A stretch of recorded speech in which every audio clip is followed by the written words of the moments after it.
Hey guys, we're back. Told you it wouldn't be too much longer. All right, so what we got here is a Dave made. Oh, somebody slapped me for that one. We've got an old X-Force.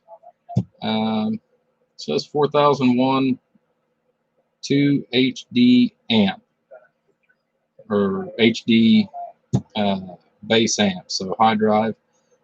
Anyways, we're gonna open this up and see. Guy said he didn't think it was running properly, so we're gonna open it up, take a look at it, and then I'm gonna hook it up and see what we kind of get into. So let's get this cord here unwrapped. Get some screws out of the case. That's one of the things that I noticed a while ago. There it is. All right, so let's get the rest of these screws out. Save a few minutes since I had a quick phone call I needed to make. Went ahead and removed the side screws, which I'm not impressed with. So we're gonna go back with regular screws instead of this weird stuff. All right.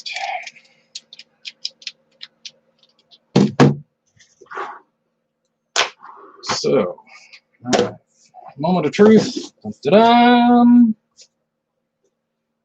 Get that out of the way. And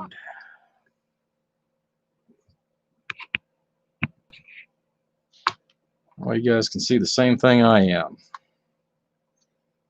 Alrighty, well, I see what's wrote inside of it, and I can tell you that it might have been at one time. I don't know who has done what. It says Danny 123. I know that most of the cobbled jack stuff that I'm seeing in this is not, and I repeat, not his work. He takes way more pride than what I'm seeing in this. Looks like we got some mismatched transistors.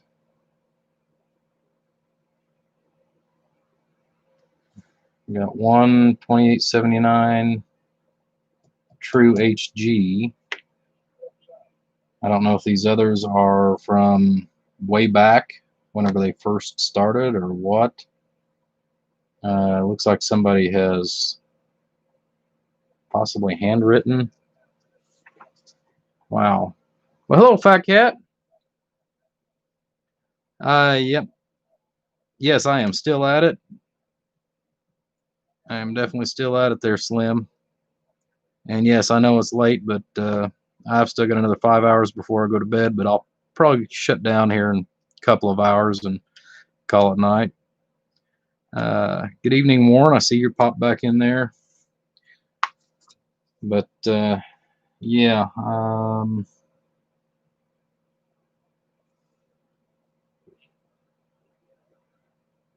yeah. Like I said, I'm seeing all kinds of cobbled stuff. Like I said, I know that you know, I know it says 2019, but I think the only thing that's left that Danny did was upgrade the power wire, because I know he likes using that monster cable, which is some good stuff. But wow, is all I gotta say. I don't know how many hands this has been through in the last year or two, but we need to unfunk some of the funk in this thing.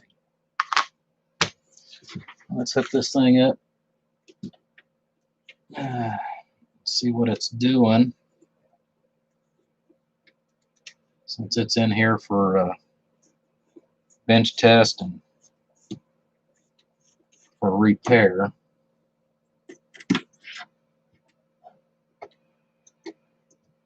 So let's hook up the dummy load, since we are dealing with unknownium.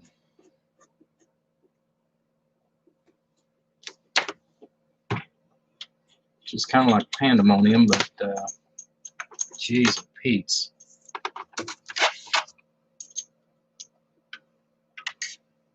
Some of the stuff gets jacked profusely.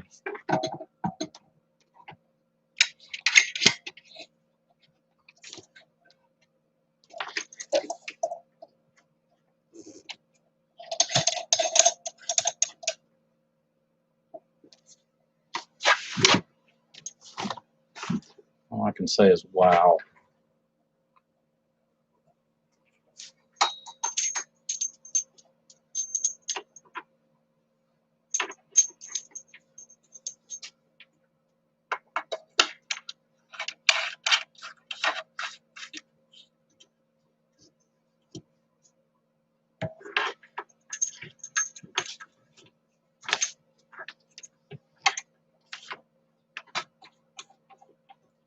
This is absolutely asinine, guys.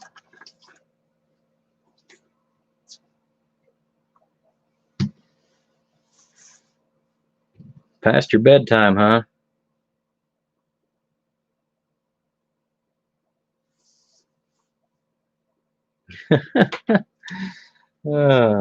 Alrighty. So let's plug this thing in. Turn on the bench radio. Jeez, oh Pete, man.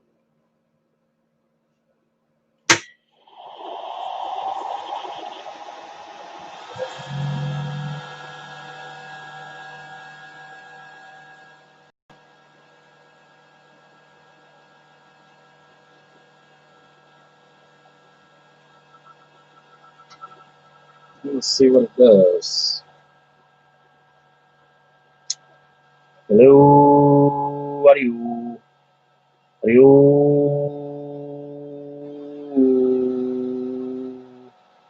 How are you? How are you? It's got decent peak power, but input's a little off. If we see some other miscellaneous here.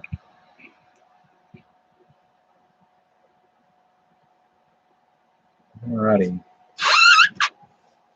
So it functions.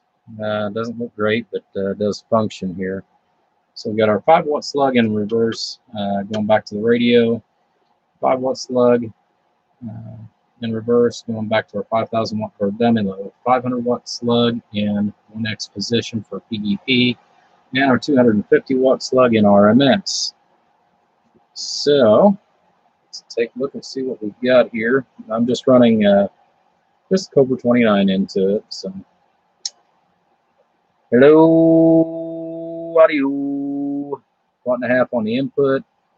How are you? Output looks good on the reflect. How are you? About 375 on the peak. How are you? And about 105 RMS. So at least it's functioning. So let's get some voltage tests and see if we can find out what's going on in this thing. This has been here for a while and didn't figure it'd take too awful long. I still don't think it'll take that long, but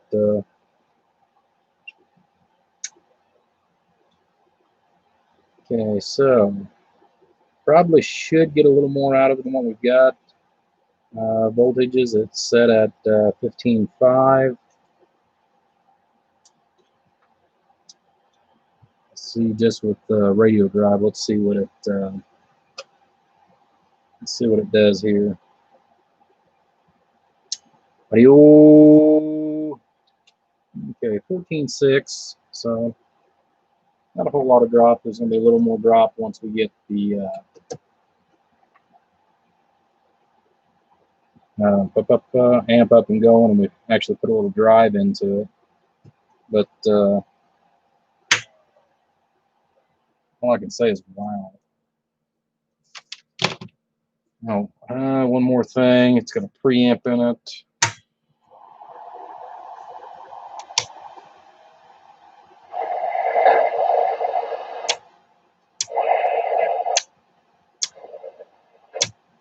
preamp is working. I'm sure the delay is as well. All right.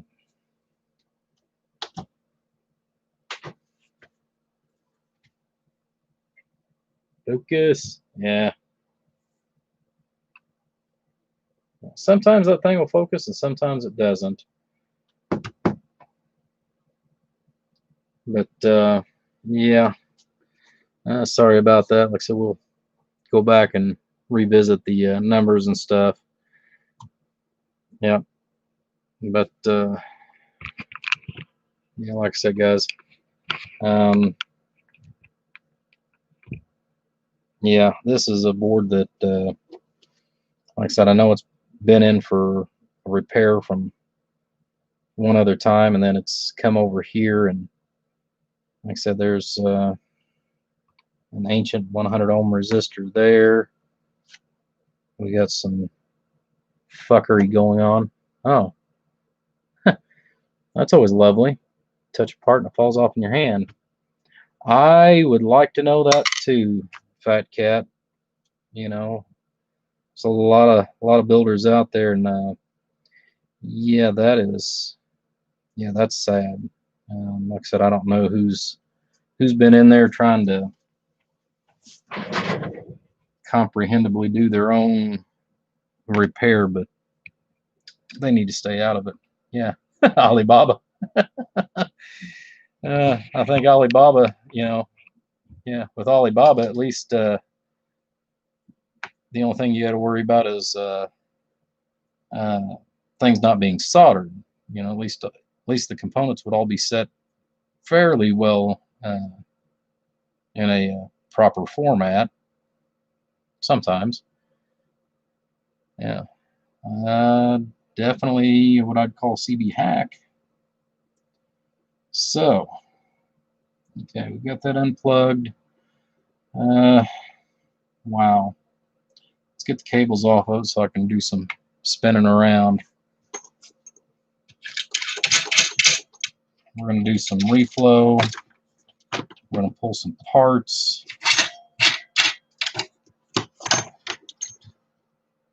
Jeez, oh Pete, man.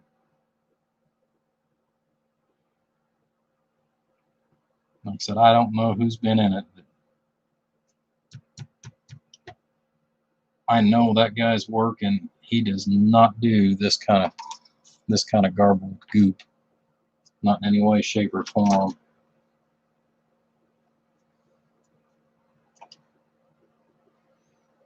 So, I mean, they've got, oh, that's actually a 10 ohm.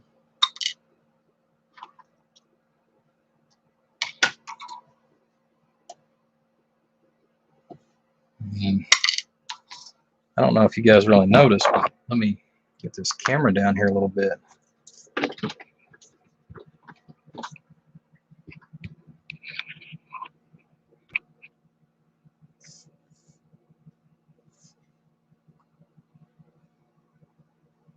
There we go. I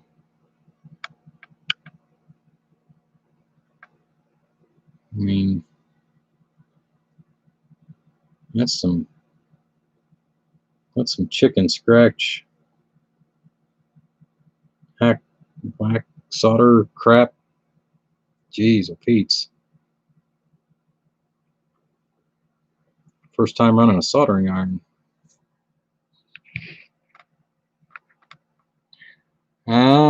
Yeah, I'm definitely going to do that. I'm going to look at that because it's been a long time since I've seen anybody that's used the the striped wire. I know right now I've got, geez, I've got like 10,000 feet of black. So you're going to see a lot of black and a lot of green on mine here coming up in the next year or so. You're going to see a lot of that. But I've got a lot of black, a lot of white, and a lot of green. I think the only thing that actually is correct is the input wiring. It's still originally factory.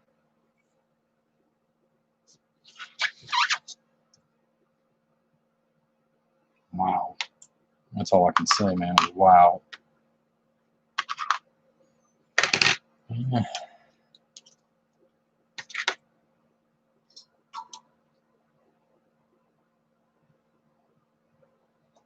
Get this crud here out.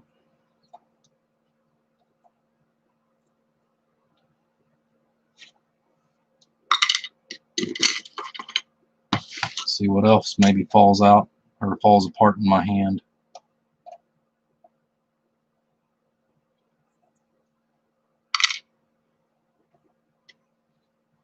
And the guy said it wasn't acting right. And with the one feedback, yeah, that fell off of my hand. That was probably part of it.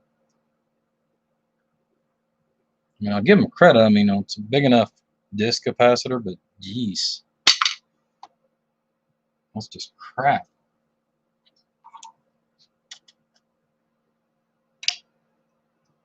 That one was barely soldered. We're going to wind up replacing all of those before it's over with.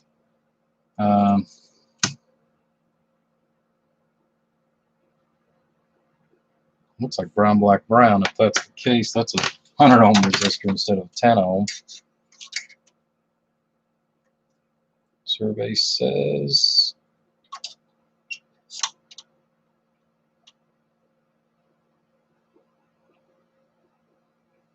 100 ohms. Okay.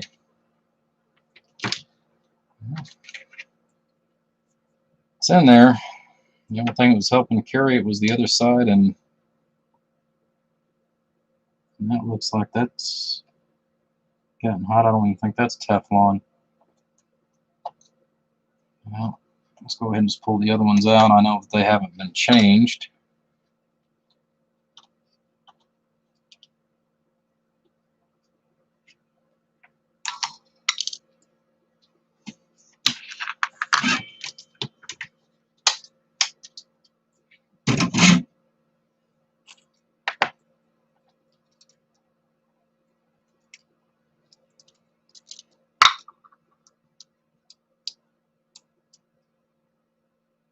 Go ahead and empty this out before we get started, because I'm going to clean some of that solder crud out of it. We're going to reflow. We're going to do a reflow.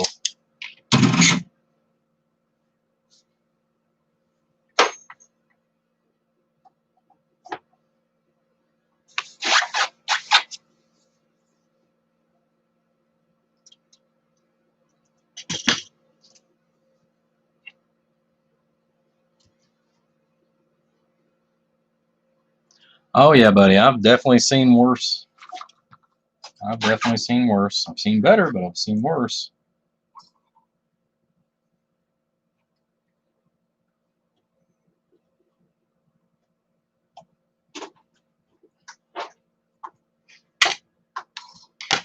Curious.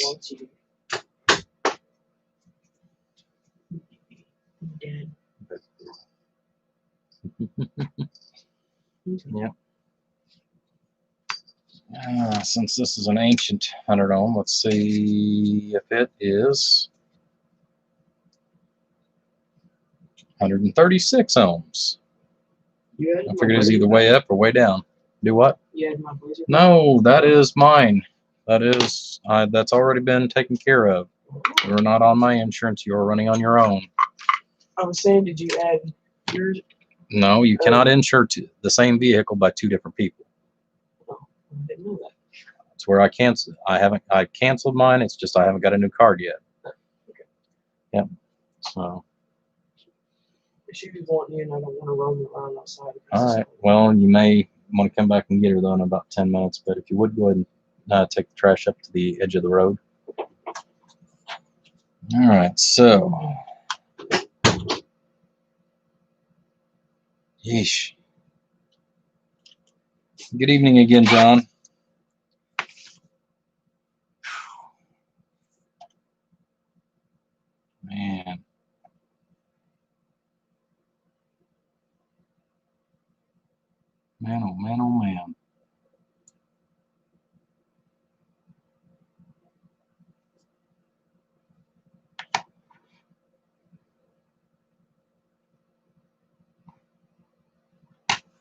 least those values are right. I have no idea what these are. I actually put black paint over the numbers. Let's find out what we got to work with here.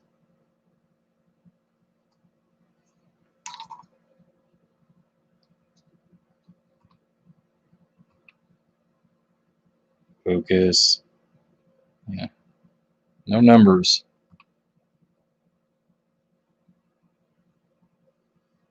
I'm talking to whoever will listen to me early, including you, buddy. Alright, let's get a...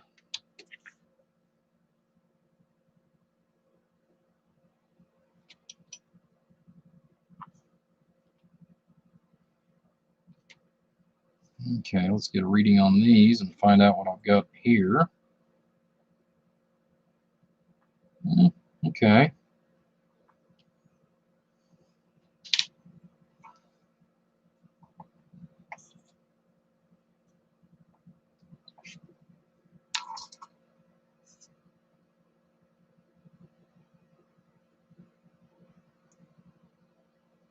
$80.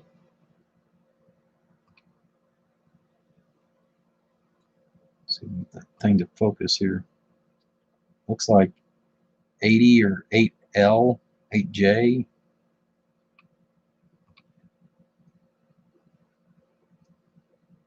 $86 maybe.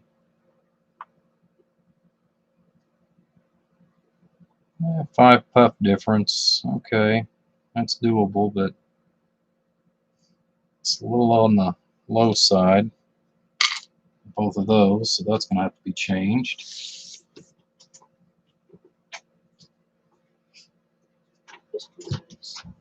She's still sitting there. Aren't you, baby? Yeah, aren't you? Oh, my little girl came in here to see her dad. I'm talking about my cat. Let's see, output transfers look like a next to 43. Okay, yeah, a mix of 4361. I think those are all 61. I think those are okay. These are probably still the original X-Force 5/8 core.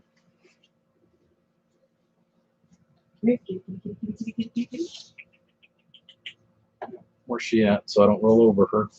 Okay.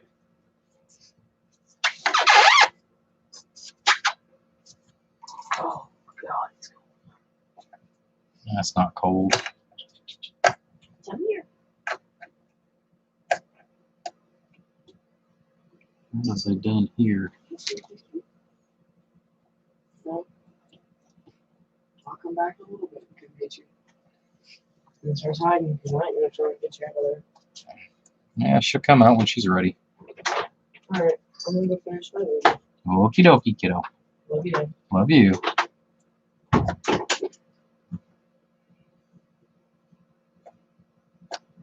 Get in there.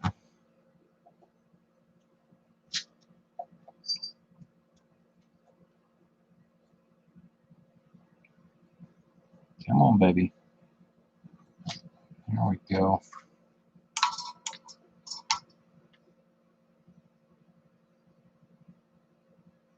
I don't think that's 18 gauge or 16.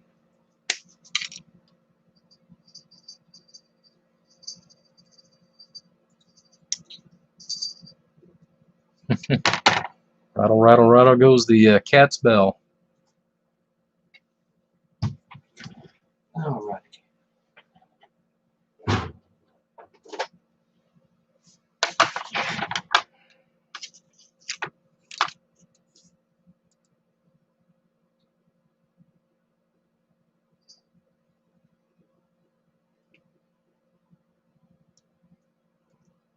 And that's under size 416, so that's 18.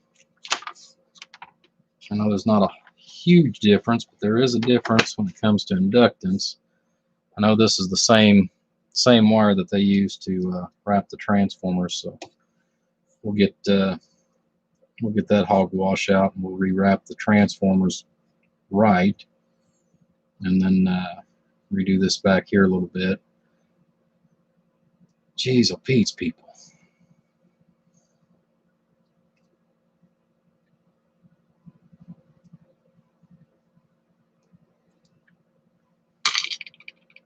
At least we got a good ferrite bead.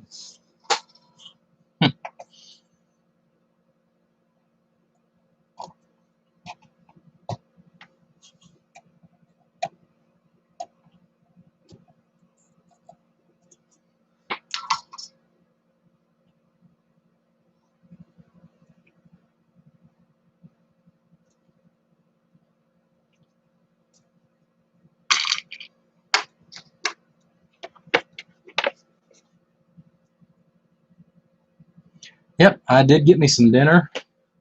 Had the restroom break and dinner and all that good stuff. So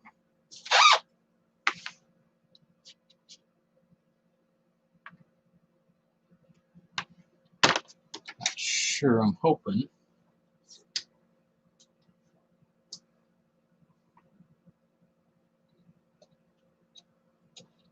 Just take it off the relay before I do anything else. Okay. Last thing I want to do is damage the relay.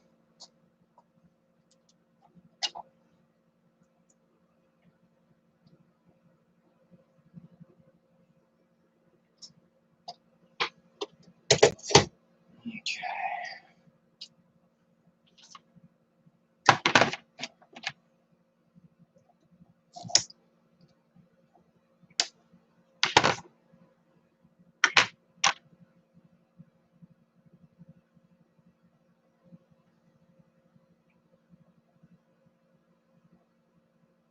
Yeah, there's some serious discoloration on the ferrite.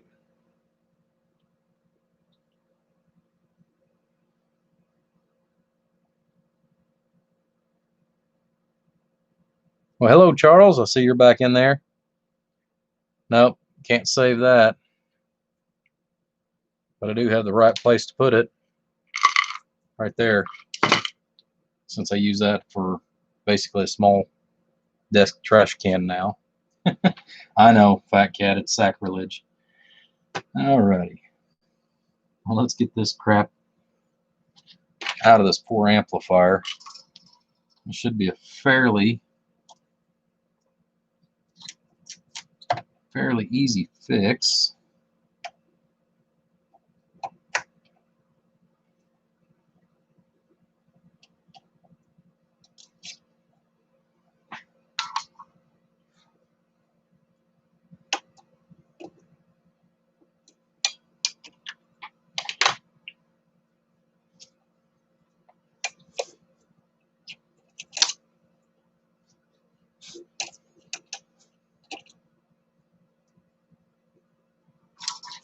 Feels like Teflon. At least that's a positive. It is Teflon.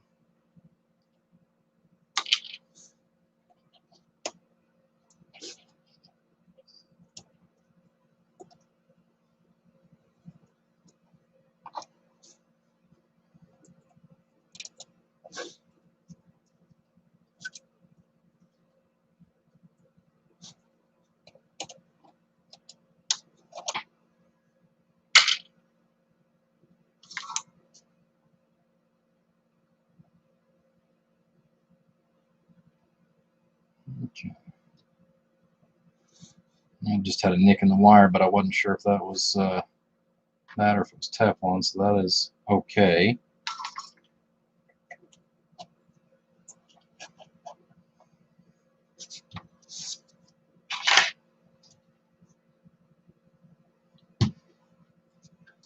Yeah, jeez, oh Pete, man. Like I said, it has been a while. Of course, I've seen some of the mess you've gotten into on a few different amplifiers too, there, Fat Cat. I think we've all wound up with any of us we wound up some pretty interesting stuff over the years.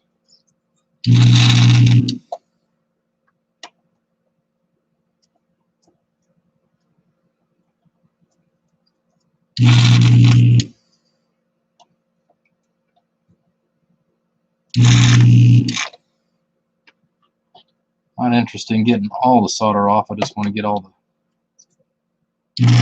creeping crud.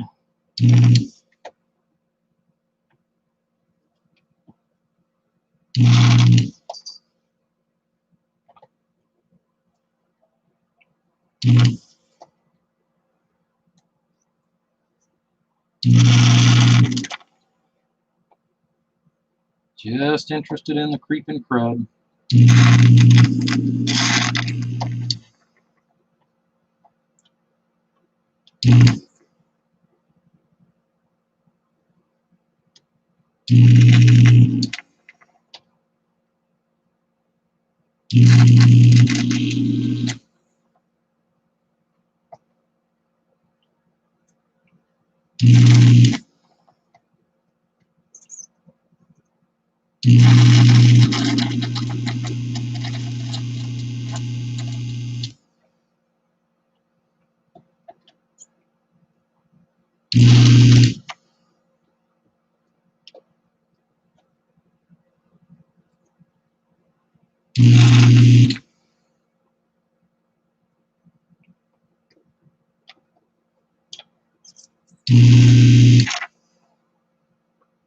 Okay, that one ain't got enough solder on it to worry about. All right.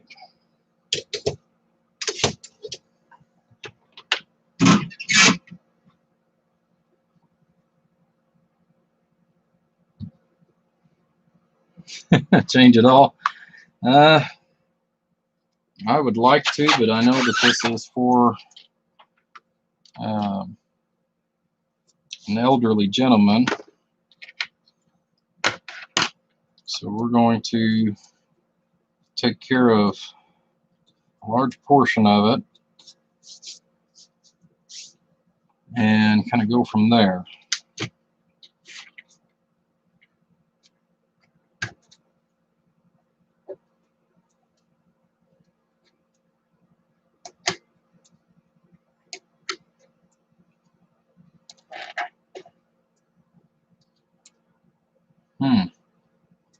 Nothing to even remotely hold that in place. That's going to get changed. That has to get changed. All right, so let's reflow these transistors. Let's start there.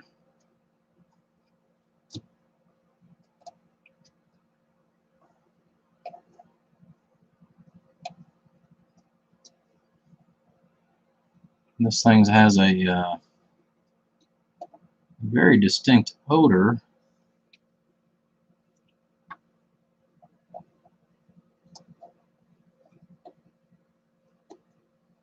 Kind of smells like a little herb.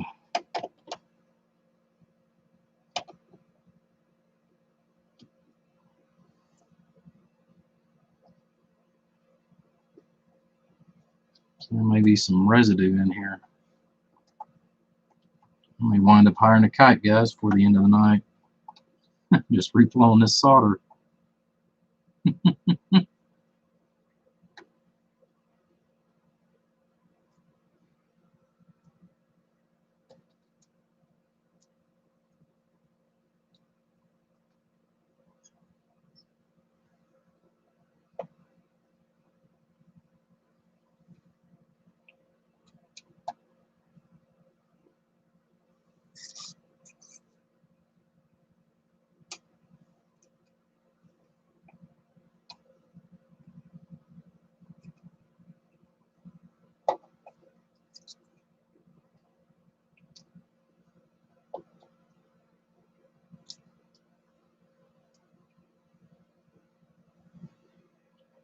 There we go. That looks more like it's supposed to.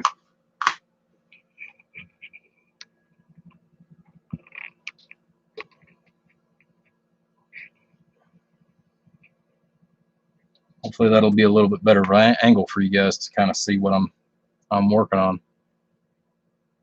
Have to go eat again.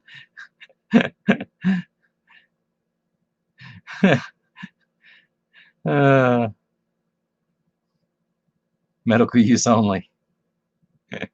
Yeah, I hear you. God, I hope I don't have the munchies again where I gotta go eat. Lord have mercy. Woo. All right, let's get some wire and get this thing going on.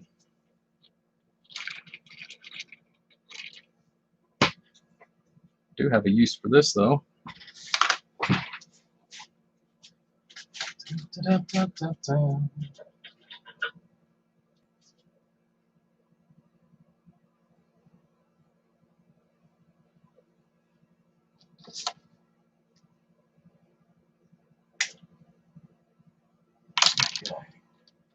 A little long, but that's all right. I intended for that.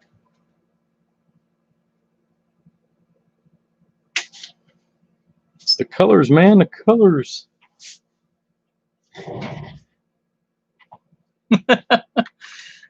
It's a very good possibility, early.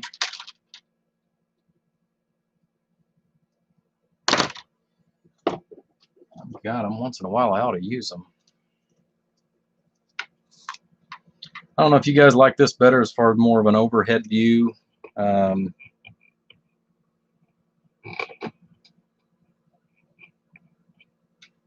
I said, I don't know if you like that better than the side angle that is typically used.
Come on. There we go.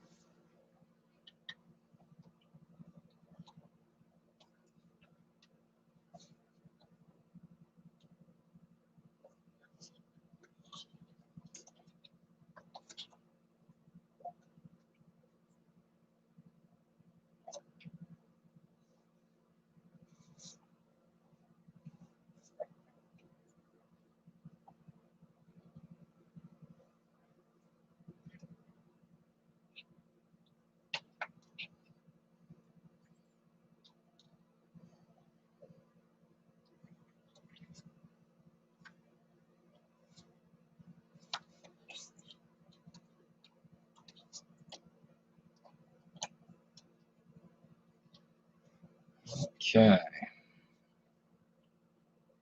Turn it up like that to hold it in place.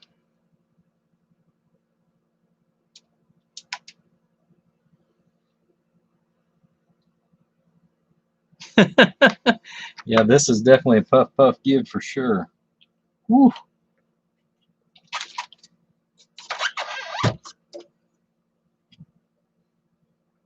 Don't know whose it was or where it came from. I just know the individual that has it now.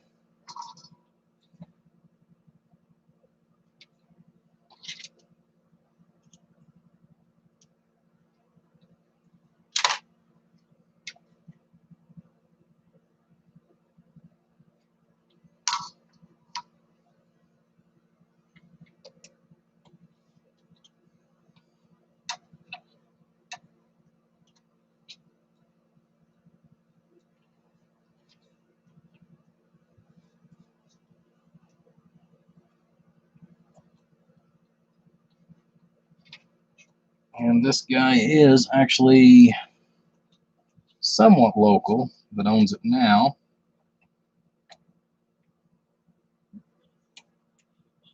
So since it is still functioning, we're going to go ahead and use the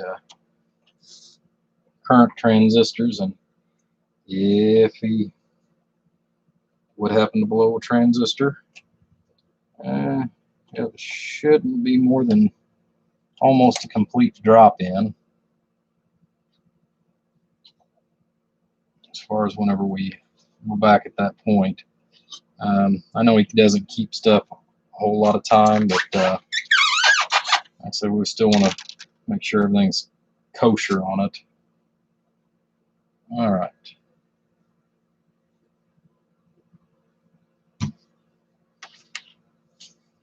Now let's get a new piece of ferrite for our combiner.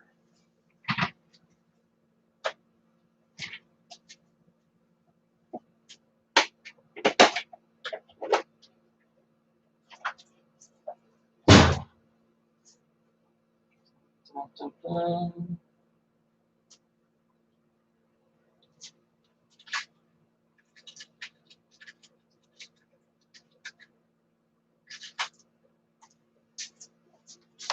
Okay.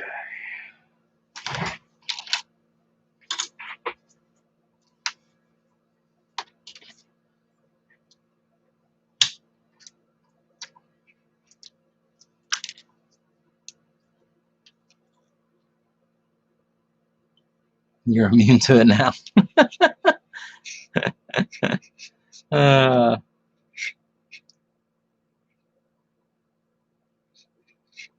Exactly. Maybe that's how they got all the cool numbers out of it. That's always a possibility too, right?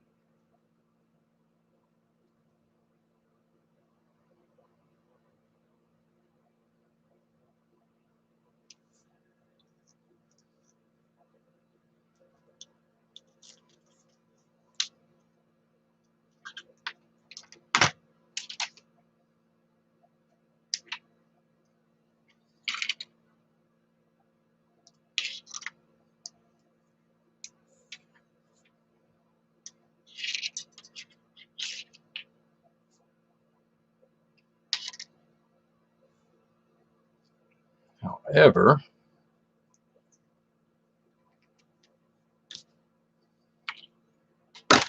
here's a perfect you cut that lock off your stripper. Oh, yeah. There are times where that's a pain in the butt, and there's other times where I actually like it, especially when I go to hang it up.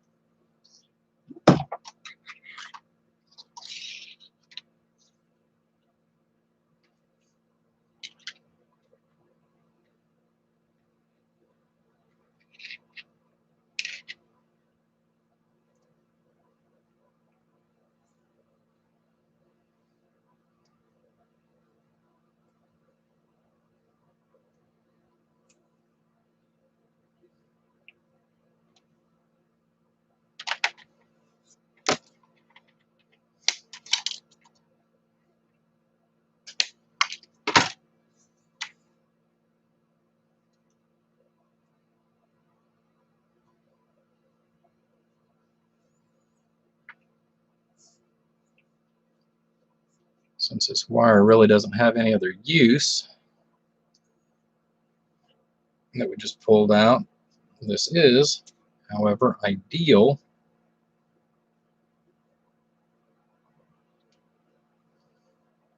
for combiner.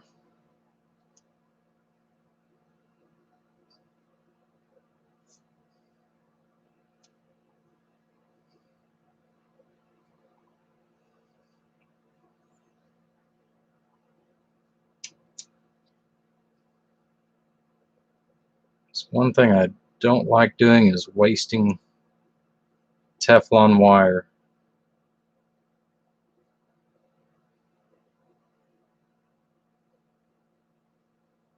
It is way too expensive.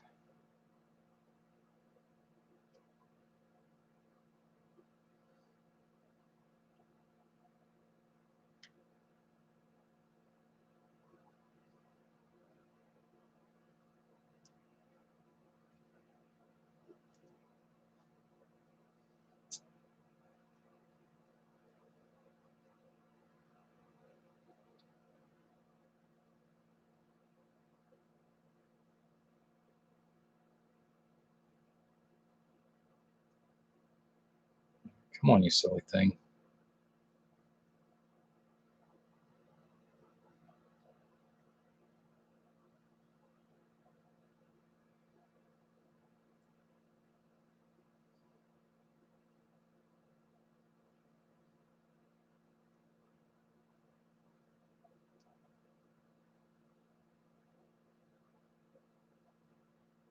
Get it to fall in place.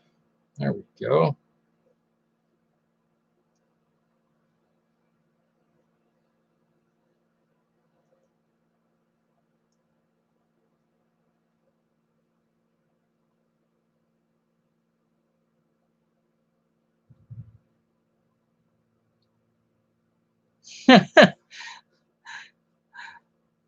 Oh, what to do with you? What to do with you, Art?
Not want to come off there, but that's a pretty good sizable length at one time too to pull off.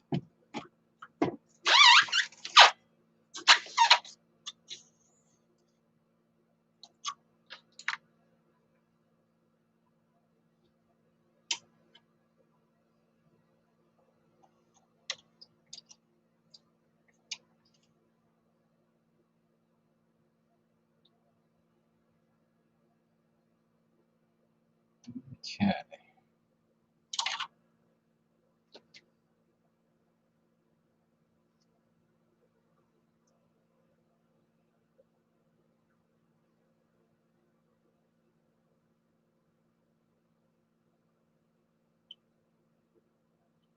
Waiting to Virginia. Oh, went into Virginia.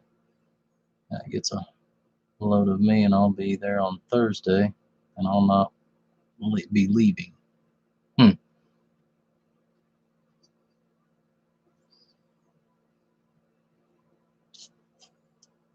Alrighty then.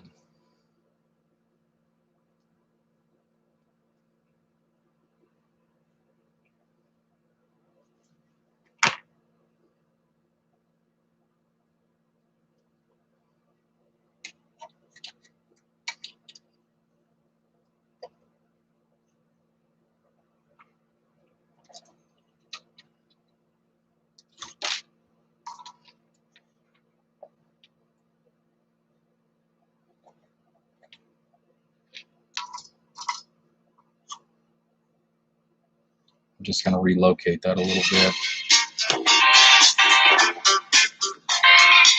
Give me just a second, guys. Twice in one day. Good morning, sir. Man, I go out and turn on my goddamn YouTube channel and it says you're still live. Like, what the shit? Is he still live on his 8-pill? You know, you sit over there working on some gray label full of blue cap X-Force piece of shit. What are you doing? Trying to unscrew some of the screwed up stuff and getting high in the process, apparently. This one. Getting high in the process, huh? Yeah, well, this one has the smell of herbal essence. And we're not talking about the shampoo. Yeah, you know, the marijuana always sticks to the lead inside the tin, doesn't it? Yeah. It's been a very long time. I got to mute your live feed. It was screwing me up. Hey, did you upgrade your bench to where you're running 316 coax? Well, I've got RG 400. 316 in the background. 316. RG 400. Yeah, RG 316. Is that RG 400? It looks like 316. No, it's RG 400. Oh, I guess that is RG 400, isn't it? Yeah. Now be advised, that's not Kelly Poots approved. Kelly Poots approved. I got a story to tell you about that. We're gonna let that go. Oh, good Lord. See how many people you got watching you right now? Yeah, we got 10. God, I did my very first one of these the other night when I dropped that video on the 4-pill instructional thing. Uh-huh. Yeah. Yeah, and I had 107 people. Wow. That was interesting. Yeah, that would be. Has Danny been inside that one? Yeah, but this is not Danny's work by no stretch of the imagination. The transformers are wrong, and the wires are all wrong, and taps are all wrong. There's one piece that says Danny that's left in this, and that's the 8-gauge monster wire that he typically uses. That is the power supplies. Yep, that is the only thing that still says Danny other than his name. You know. So, buddy, I gotta hook you up with a thing called wire strippers. Okay. I'm sitting there watching you strip that Teflon, and you're doing it with them flush cut dikes, and I'm going, "Oh God, no, no, no, no." Well, I've got a pair of these. I lost an eye from one of them things one time. I broke off the tip of one of the flush cuts, and it embedded itself in my face. Yeah. See, it says Stanley. Oh, you do own wire dikes? Yes, yes. Believe it or not, I do. Look at that. Stanley's, imagine that. Yeah. Yeah, believe it or not. Yeah. Yeah. I've even got. So who's watching you now? Let's close this thing up here. Who do we got watching us now? Tree's watching you again. Yep. Charles is back. When was the last time you seen a pair of these? I got a pair. I don't ever use them. Yeah, but you remember these back from our teenage years working in car audio. Right. Yeah. I don't know. I don't ever use them for nothing either. Well, I've got them hanging there just for looks. Yeah. Yep. Where am I? They're up there and I'm married to shit that hangs on my wall. Well, it's kind of. Hey, I seen you live. I seen you live. I thought I'd call you back and bug you again. Hey, you're fine, buddy. Anytime. Oh, you got fat cat. You got fat cat stalking you. Yes, I've even got a fat cat in here. Yeah. Yeah, I've got a fat cat in here, and then. The coax of the gods, by the way. Yeah. Oh, I love that stuff. I've actually been. 400. You liking it? Yeah. Yeah, I actually do. I've been using it for about 2.5, 3 years. The one thing that, the two things that have been upgraded in the last year is the well, can't really see it yet, but the RG. New coax I need to turn you on to. You'll really like it. It's quad shield. It's got 4 shields to it. Oh wow! But less than a half a dB loss over 100 feet. Wow. Yeah.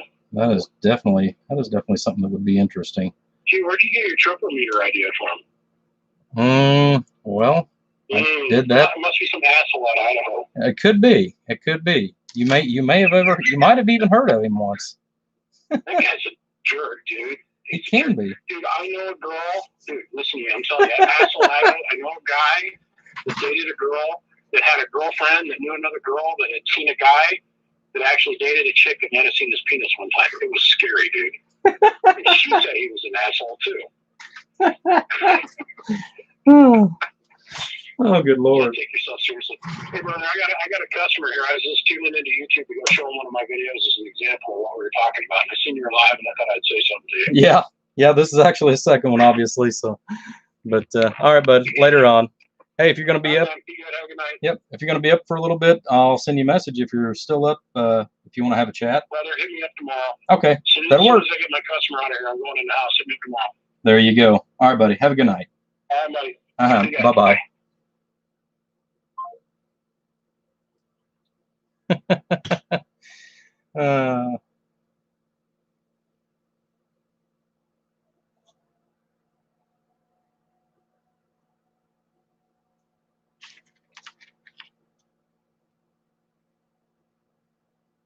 Oh, I still like you from time to time, Art.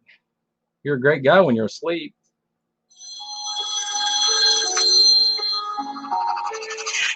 Yeah, I guess I need another thing here. Well, good evening, Mr. Fat Cat. You're live on YouTube. Hey, you gonna talk to me? You gonna talk to me too? Well, sure. Hey, nothing like distraction, huh? Yeah, nothing like distraction. I've got my little baby girl. She's in the back. All right, dude. Thanks, dude. All right, buddy. Bye-bye. Wow. Talk about Sir Squeals a lot. But, yeah.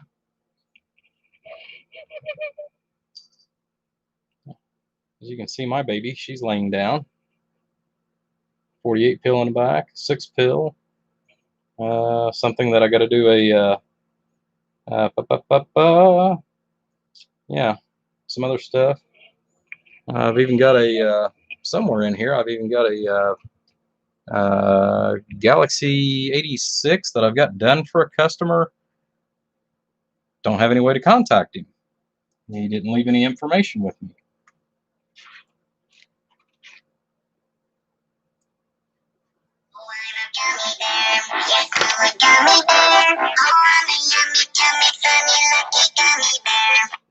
Yes, everybody has their own particular ringtone. Good evening, you're on Swap Shop. Pizza. Can you order pizza? Yeah, it'll probably be there sometime next year. Okay, we getting high over here off of this soda smoke. No, we want to see if we can get a pizza there. Yeah, I'm sure you could somewhere. Not this late at night over here, though. By no means, unless we go in and pull out the frozen pizza. Oh yeah. I just thought I'd mess with you a little bit. You're fine, guy. You're definitely fine. Right. Well, I'll let you get back to work. I'm enjoying you watching him work. All right, buddy. We'll catch you here on the live feed. Bye-bye. Bye.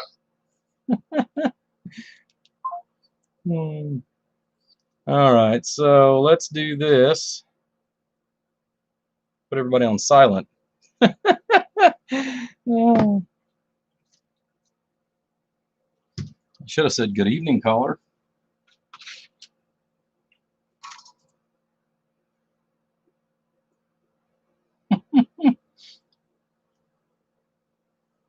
Since I was live for about 5 hours, I think that's what kind of throwed him. And here it is, 6, 7 hours in, and I'm back doing another live feed.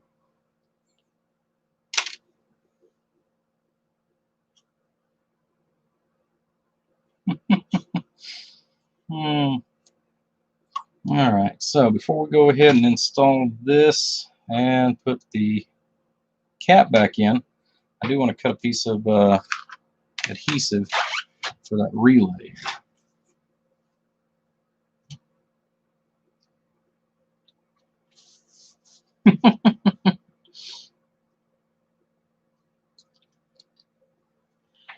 Oh, now if I could just get Mr. Adams to do a live feed, I'd call him during his. I've done you, but you just wouldn't answer the phone, Fat Cat.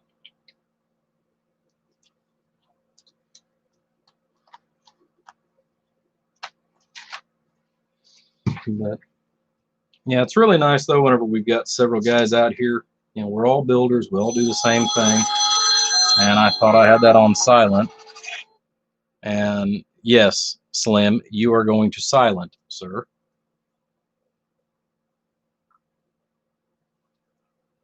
However, in the form of amusement, what we can do, and I was speaking to another gentleman this evening, where we just do a live feed one day, and it might even be as soon as tomorrow. But anyways, do a live feed and have, people call in and say hey and what's up and all that other good stuff.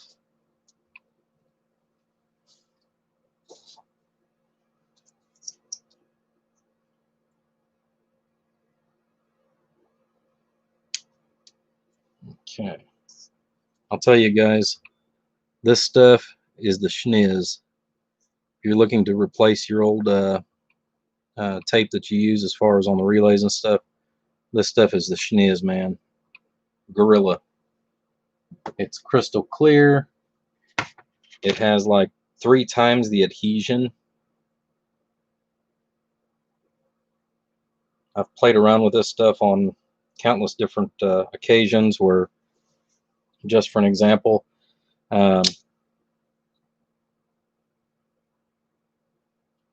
where I've had a lot of dirt and grime that's still on the board, just to kind of see if I could get enough adhesion to hold anything. And even at that, it still did fairly well. So, like I said, definitely is impressive.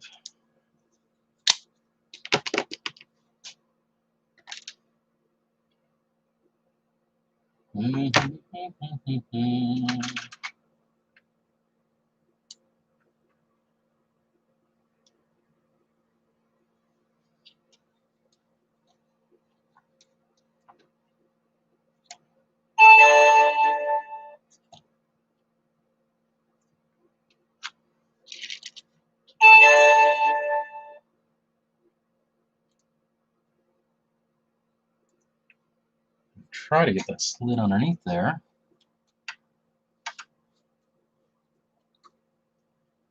But all possible. And we'll pull the tape out from underneath there.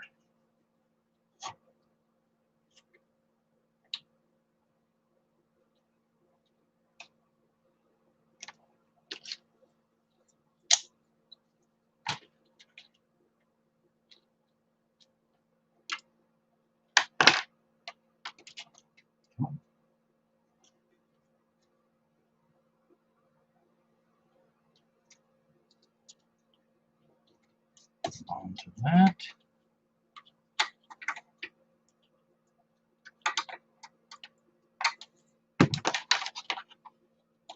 Wow. I don't know if I'm going to get the other piece out. Come on. There. This is some really good stuff, guys. Really good. All right. Put that down in there. I don't have to worry about a relay moving.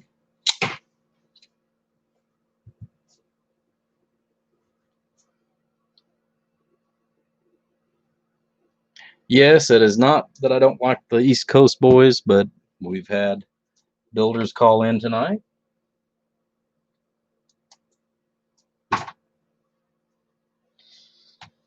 All right, so now I don't have to worry about that moving around and jostling and doing God knows what. One of the other things too that we're also going to do is we're going to hook up and do a pass-through tune and just check the pass load on this.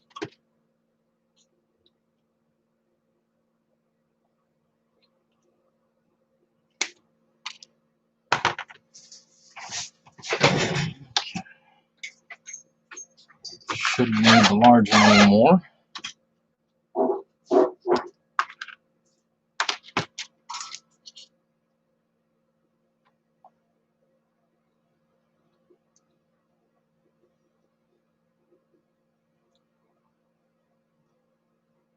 But anyways, yeah, what I started to say earlier is, I mean, it's really great though that we've got as many boys here, as far as that, you know, all get along out here, you know, doing the same thing.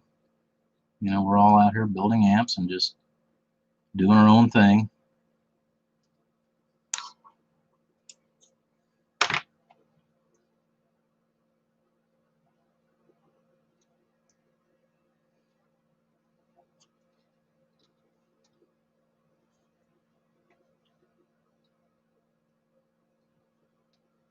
Get that soldered, and then we'll pull that into place for the ground.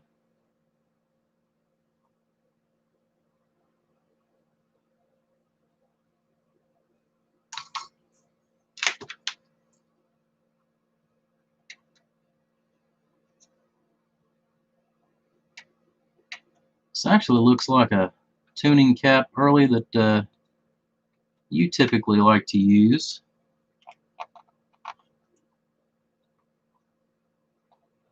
Since it's one of the old brown ones, which it's a pretty healthy one. It's actually rated for 8 kV.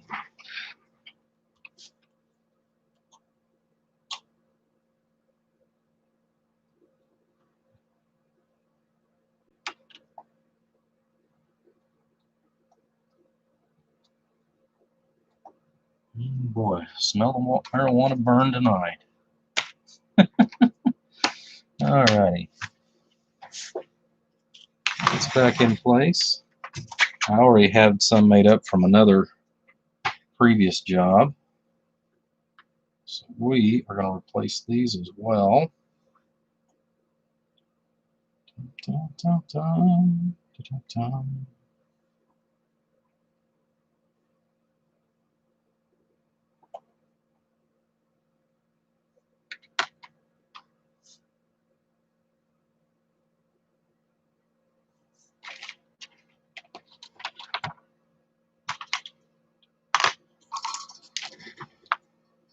So we're going to throw a little solder here on this.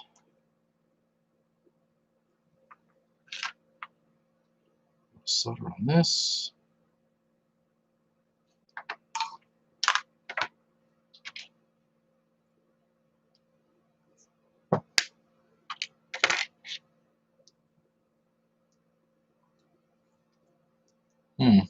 Yeah, he's got me curious on that quad shield. I'm more wondering what he's thinking on that.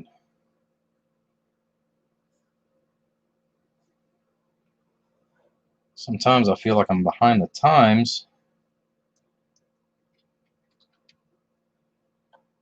which, putting in all the hours that I do, sometimes I do get behind on everything as far as some of the latest and greatest and what have you that's now been out and about on the playing field, what have you.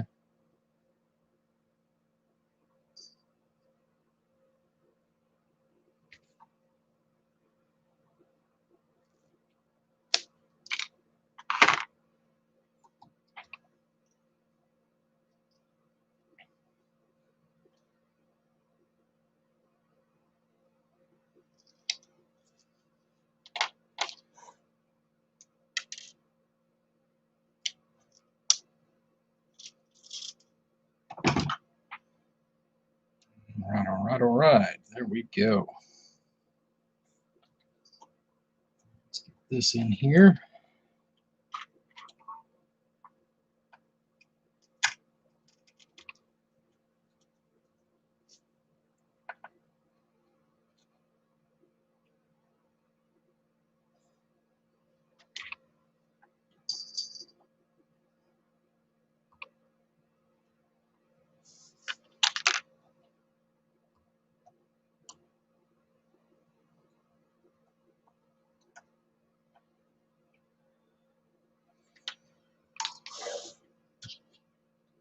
Okay.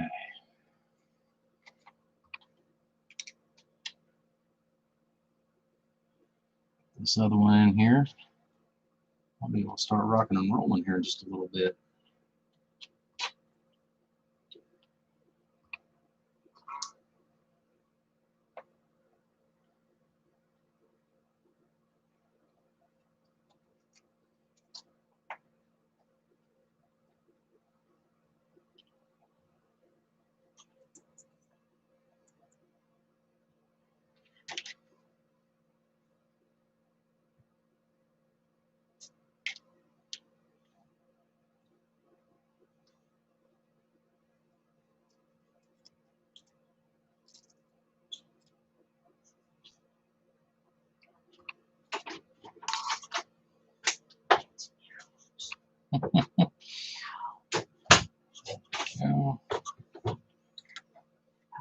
Already looks 100% better.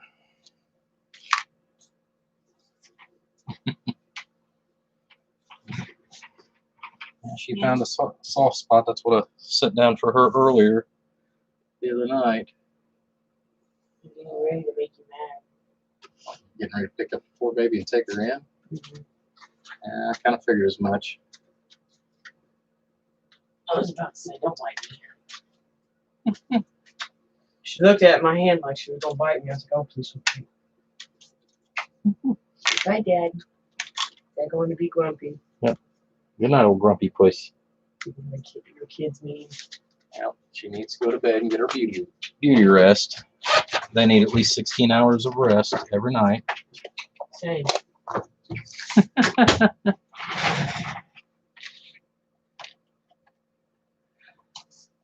You know, and that's one of the other things too, is on the long lengths. I've wondered about that myself. One of the things that I had actually thought about trying just for kicks and grins was, there again, I know that I'm looking at an incredibly, expensive endeavor.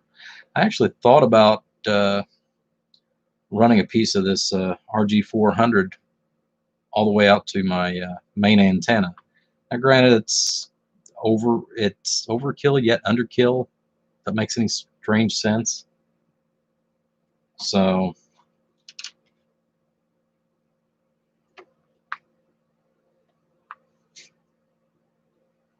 okay, 488,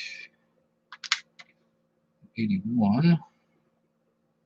Most of these are pretty close.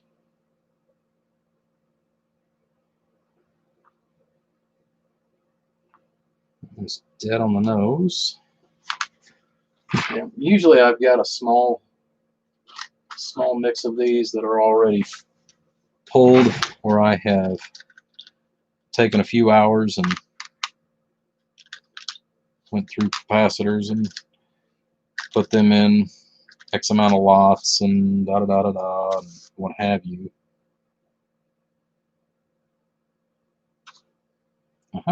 That one's within one puff. That one.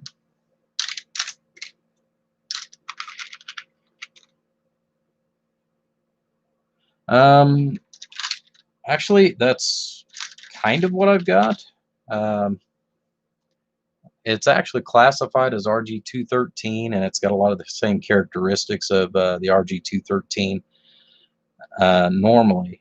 But the 213, I've actually got RG213 that I've ran up the pole, but it is a double shielded RG213. And so far from what I've got to use of it, on small runs and the one antenna, been pretty impressed with it, to be honest with you. Definitely been there. Well, I've got some RG400, but unfortunately what they sent me was, as far as the LMR 400, they actually had an LMR 400 Ultra Flex. That's what I originally had ordered. Well, when I got it in, it wound up the really stiff, thick, heavy plastic, which is okay for certain applications. However, for the application I had, I wanted the Ultra Flex for the ground plane. But I wound up buying another roll of coax, and I couldn't get any more of that at the last price. So I went ahead and went with the LMR, or the RG213 double shielded. The center conductor is made with a little bit better and more rigid insulator than what the regular LMR 400 that has that foam dielectric. So that was one of the things that I liked. A good heavy double shield, and that was really impressive. Now I've only ran so far about 1,000 watts into it, which seems to be holding up fairly well. Once I get a few more tweaks done to that antenna, then I'll go back and hopefully this spring I'll be able to get that quad down, rework it, and turn it into a little bit bigger quad. So that's one of those million and one things that is on my to-do list if I can get it done. Hopefully I will be able to this year coming up.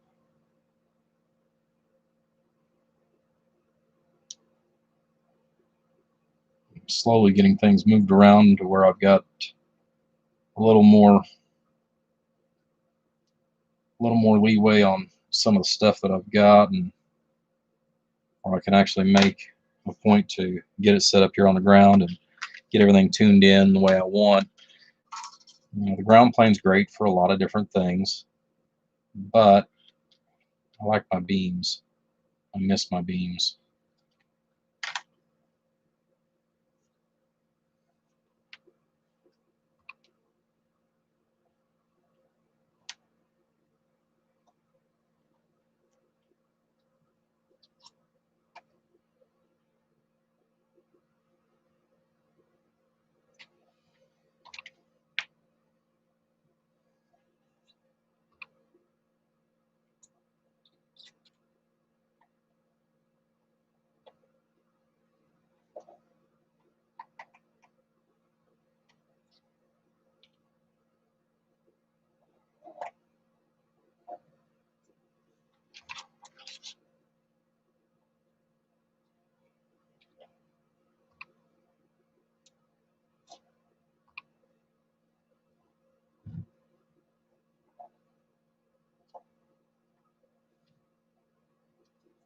Okay.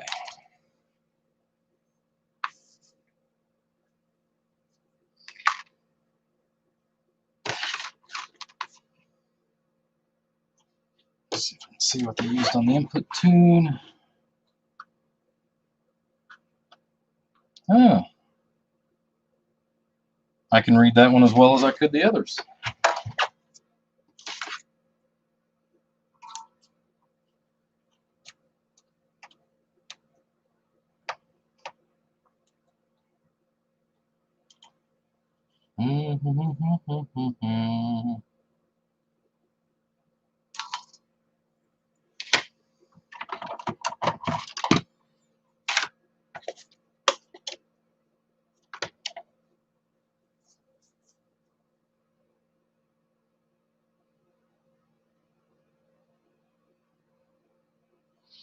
The 142. I've not actually tried any of the 142. I've stayed with what I call more common numbers.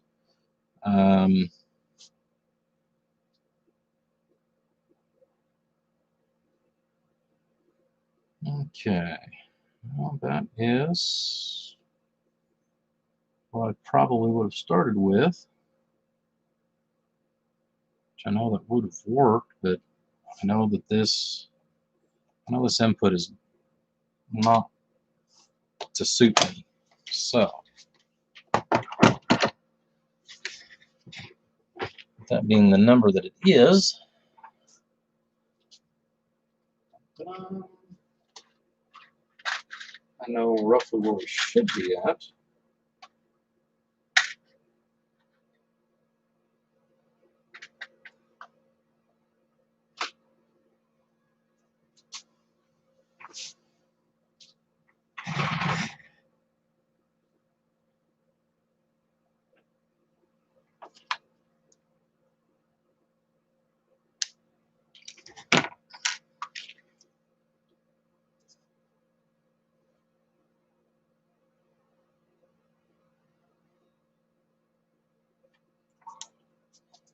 Yeah,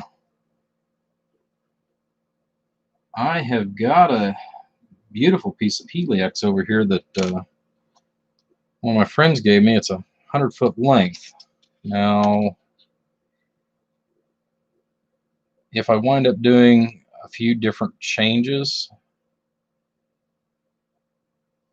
this summer, I may be able to go ahead and use it.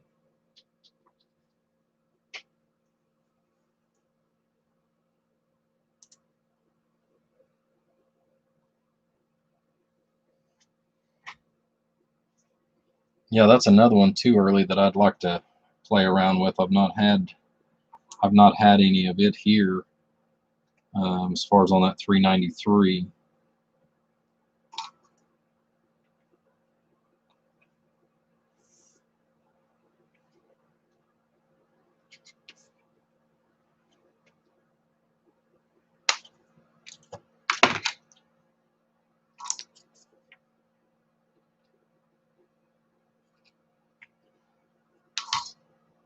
Okay.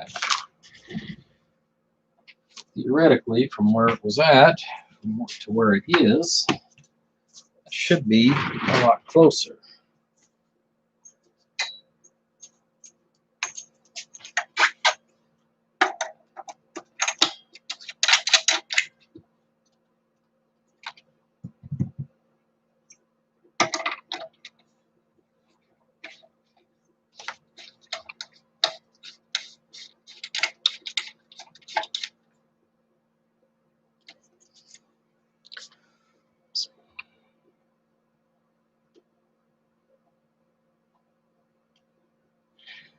Yeah, I can definitely understand the skinny coax. That's one of the things that I like about the RG400. It's a little bit smaller than regular RG8.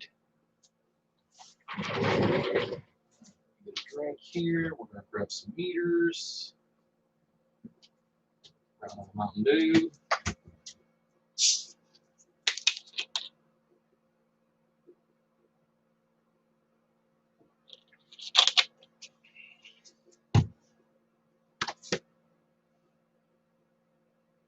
And let's see, where did I lay that meter at? Been cleaning up some of the stuff, and some of it I've got small piles on.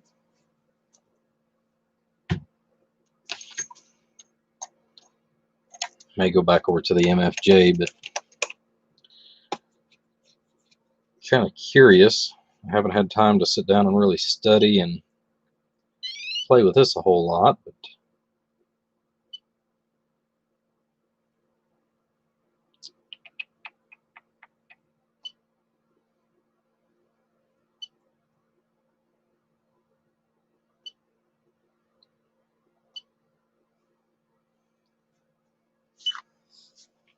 okay, that's actually really good. Minimum is a 1.2, 1.27. That's at 27.29.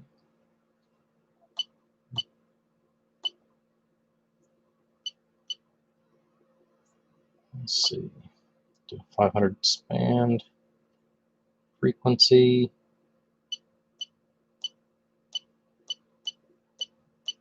We're going 27.20. Rerun that again. All right, so at our frequency, we're looking at 1.29.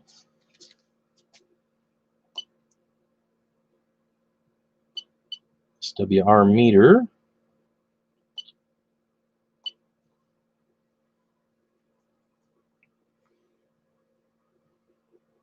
Kind of a neat little toy. 1.29. It's acceptable. I'm gonna see if we can't tweak it just a little more.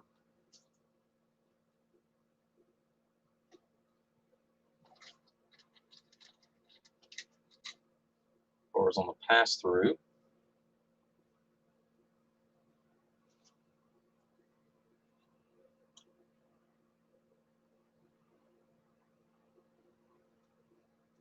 Mm, 1.18. If we do that.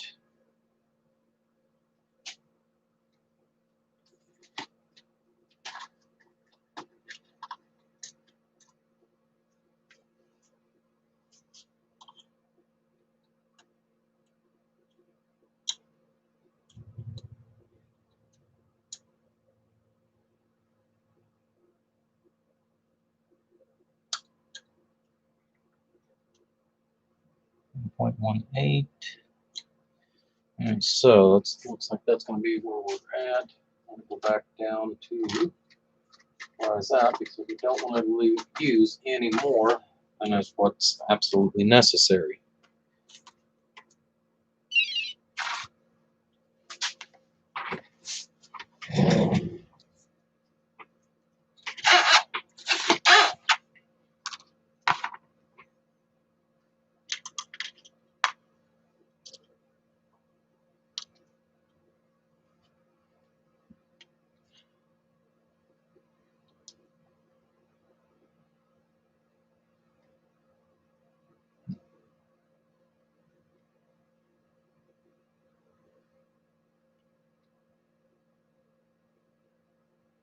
I don't know. Let's find out. Okay, let's turn this back on. Let's see. All parameters. Like I said, just started playing with this. Like I said, I got this in here a week or two ago, but I've only got to use it like twice. So let's find out here. All parameters. Okay, so we got 17.8 dB. Let's see. Receive is at 64 ohms, 4.1 nanohenries. Transmit. Yeah. Let's see where we're at.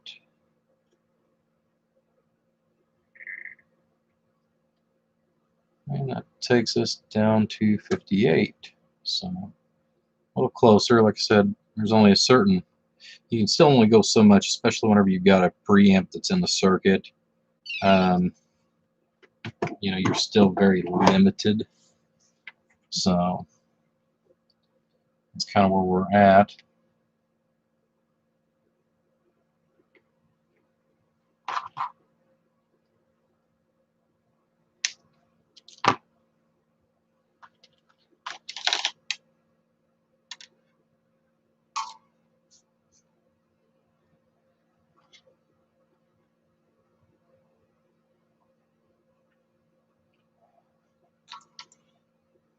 Well, for where my dummy load is, for whatever it's worth to you on that Slim, I run 18 foot on the dummy load. In retrospect to what you're referring to.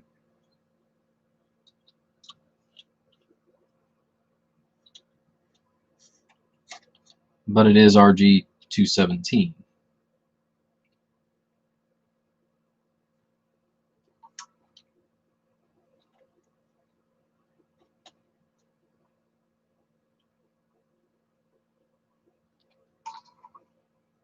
Okay, got that tacked over here.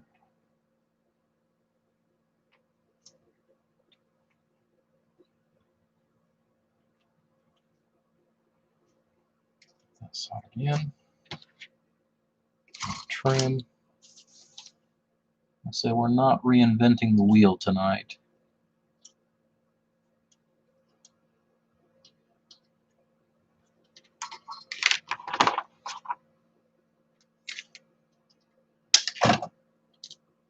Okay.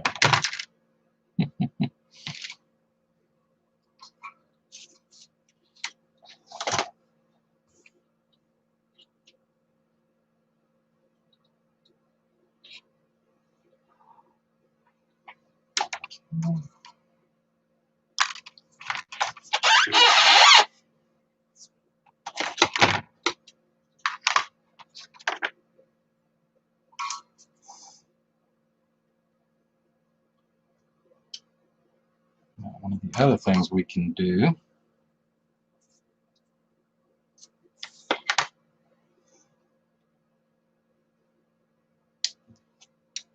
is take a small snippet here, and in many cases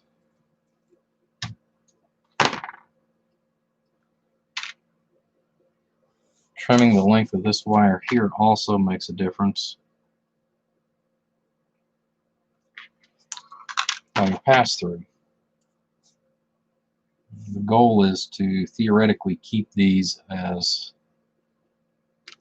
short as possible. Now, granted, that's not always going to happen. So sometimes even a little, or as little as a quarter of an inch, can make a difference.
Okay, so that's almost a ½ inch between both sides.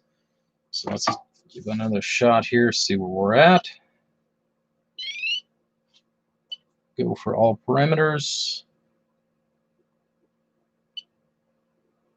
Okay, so we went from 58 down to 57 ohms as far as on the receive side of things. So dropped another ohm instead of 1.19, 1.18. So just a fraction better.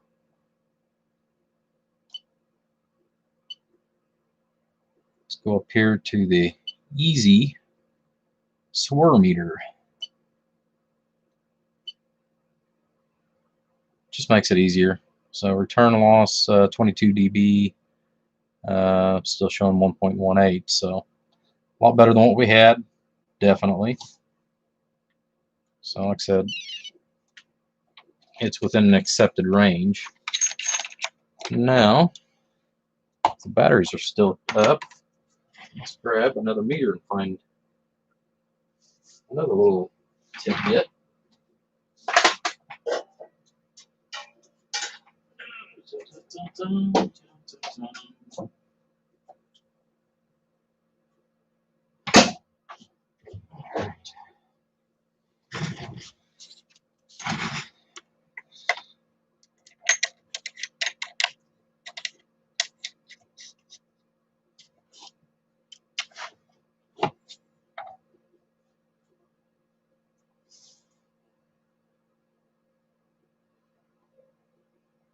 Okay, again, showing 1.1. This doesn't go quite out as far. Still showing 1.1, fluctuating between 57, 58 ohms on the resistance. X factor, it's floating a little bit, but still down to about 2 on the X factor. So again, still well within range. And this is a meter I'm a little more used to using on a regular everyday thing.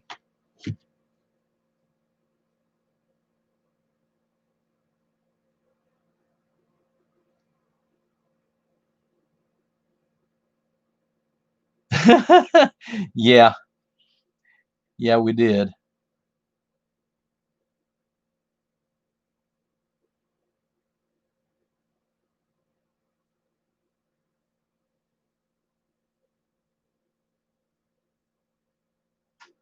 Put the dummy load to the zoom meter.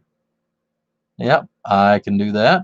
If you'd like to see what that looks like early, that can actually be done. Let me put this back in its case real quick.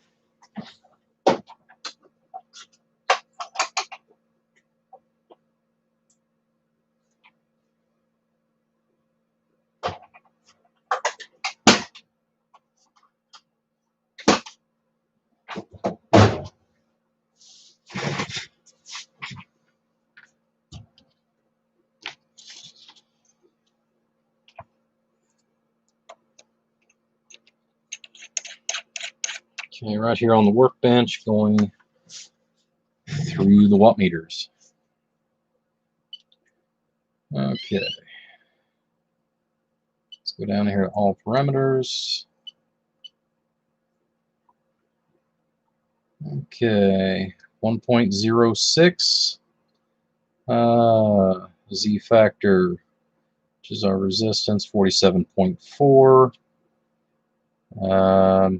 31 dB, 163 degrees phase for series model, 47.4 and receive X factor of 0.73 ohms.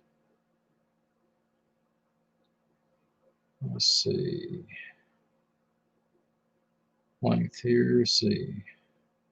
4.3 nanohenries. Capacitance, roughly around 8 nanofarads. And then if you go to the easy to read,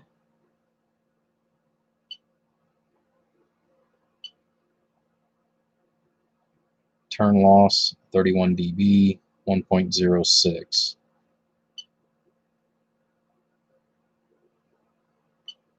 Let's see, receive, SWR chart, Smith chart. It does a map, so we get a dot on the screen. Plus or minus 500 kilohertz. That's something that I'm still getting used to reading. Something I've never touched on a whole lot, which is with the Smith chart. You can spend days literally going through the Smith chart just by itself as far as learning ins and outs. SWR chart.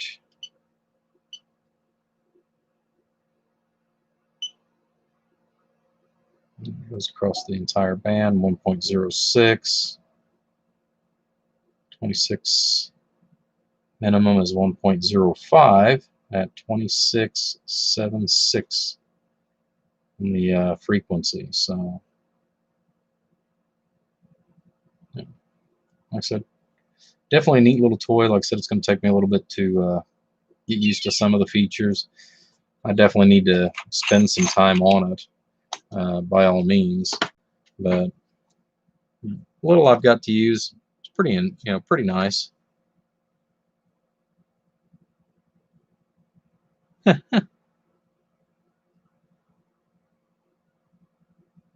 Yeah, it's just a small 30 watt. Geez, I've used this little dummy load since 1990. What, 96? I think is how long I've had this. 95 or 96. It's just a little 30 watt. It's made by Telewave. Like I said, it's a little 35 water, but it's great for tuning applications. That's what I like about it. Plus, I don't have to drag everything out for the dummy load, since it sits all the way on the other end of the workbench in the other corner. So my coax just wraps full length of my workbench and then back over to this side here. But yeah, your little box that we ran over here the other day, yeah, that did give it a little bit of a workout. I need to get the fan kit, or I need to build a couple of plates for the sides and actually install a fan kit is what I really need to do to that, especially if I start getting too many more amplifiers like that 48 pill that's in here, which I'm also gonna have to do some more upgrades to the workbench and to the area over here and add larger cable. Should have done it this last go around, was in a hurry, so I used only what I had, which is some 10-3. I need to actually run me a like a 6-3 or something over here to be able to pull some serious current. But again, it does most, I typically I never build anything bigger than a 16 generally. A few 24 pills. It seems like I've skated around one of the ones that I really would like to build, and I just haven't quite got there yet. I may do one later this year just for the kicks and grins of it, which is a 32 pill.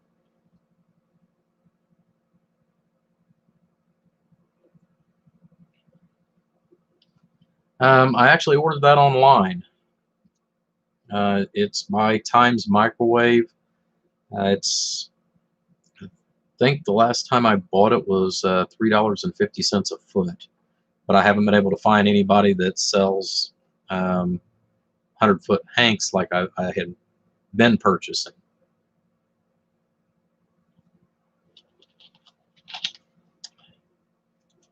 Well, I've actually got a fan. I've actually got a squirrel cage fan that's really quiet that I could actually put on it.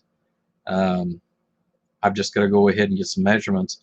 I got a gentleman that works at a fab shop that said that he would go ahead and make me the bottom and the side deflectors to go onto the bird dummy load.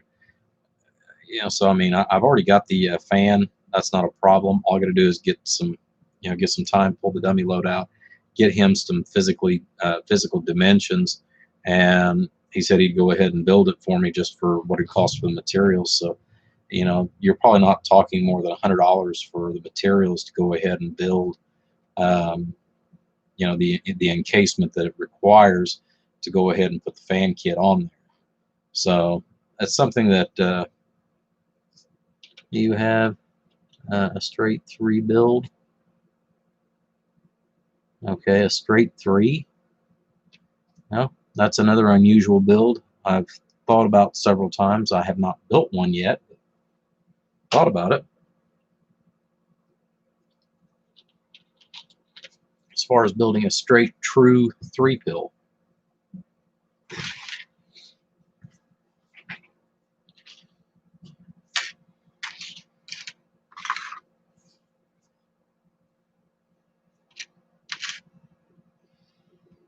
All right, early fat cat. Boys, you may want to pay attention to what I'm doing here, since we're going to make some new feedback circuits. Been playing and trying to find a better method for what we dislike building. You will need a pair of hemostats, and no, these are not for the left-handed cigarettes either. But step 1, bend one leg out 90 degrees. Step 2, you can use either straight or curved. I typically use the curved just because that's what I've used for umpteen years. Clip onto it, fold it over.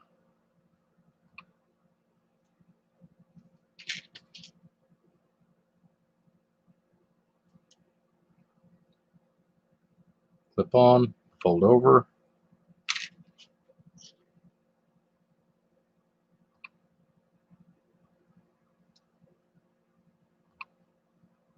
Clip on, fold over. Since we're going to make 4 of these.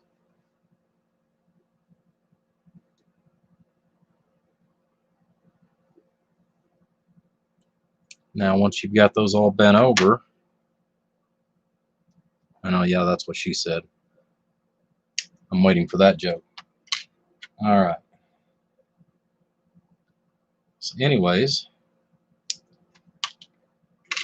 I'm going to cut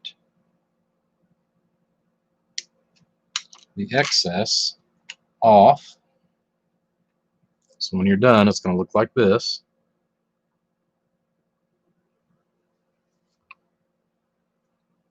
So far, this has been the easiest method I have found.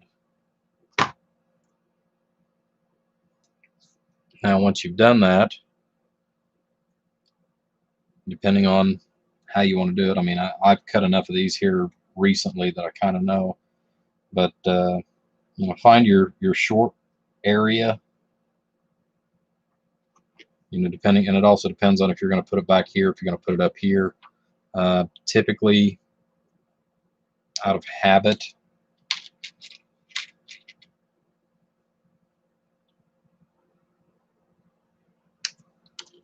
I put mine to the front.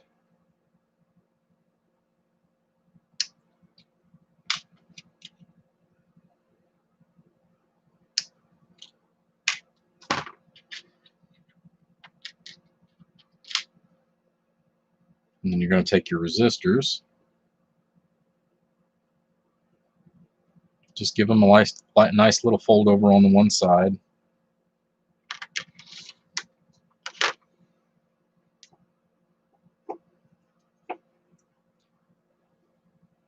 And essentially, if you've got anything as far as a small pair of needle nose or something of that nature, it's actually fairly easy because you can actually take, once you've done a basic bend over, just grab it with the same area, give the one side your little foot, like that.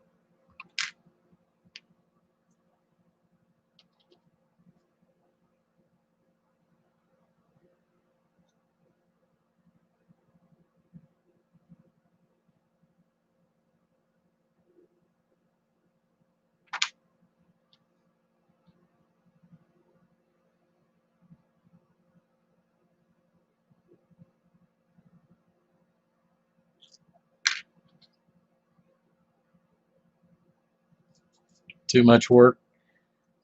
No. You guys are asking for an easier method. This is just one of them that, like I said, I've sat down and I've played and played and played with these things, and this is what I've come up with.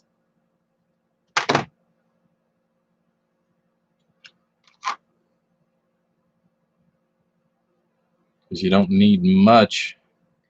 You don't need much on that foot. All you need is just enough to essentially put it where you want it. Pick a couple of them up at a time and just snip, snip.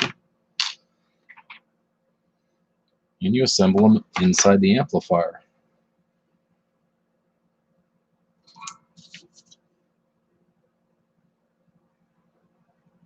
Oh, before I do that, I need to go ahead and replace those 10 ohm resistors, because it'll be easier to do that now before we'll put the others in.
At least I know that they're all the same now. Instead of a 10 ohm, 100 ohm, broken ohm, side ohm. Jeez. Pete's.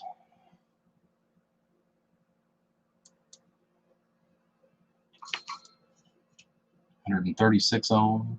Like what was on the back.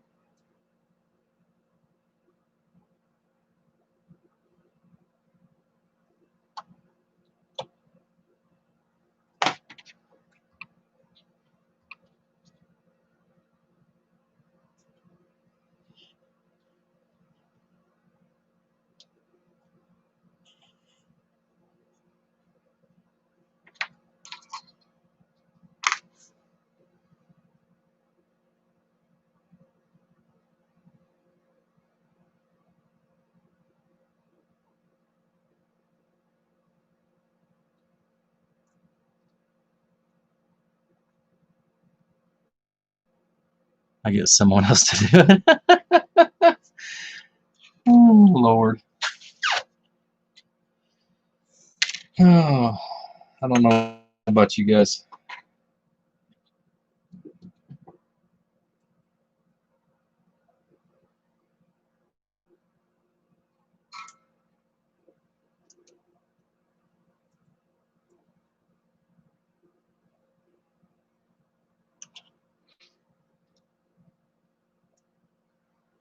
Wow. I'm gonna have to take some aspirin when I get off of this project here. Jiminy Christmas, man.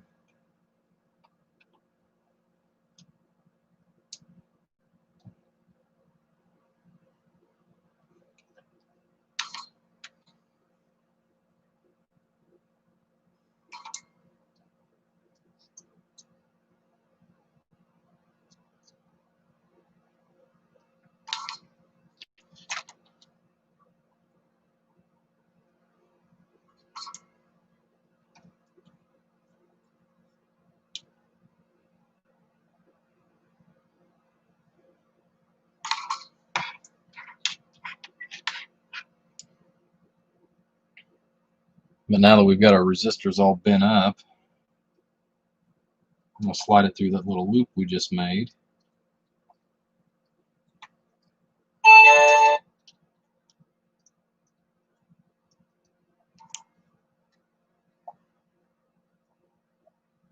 Set it in position.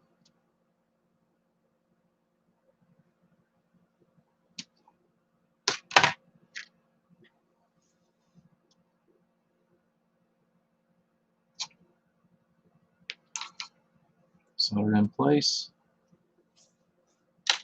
And actually give it a small pull up.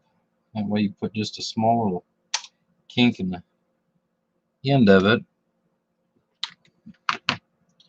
You're good to go to the next one.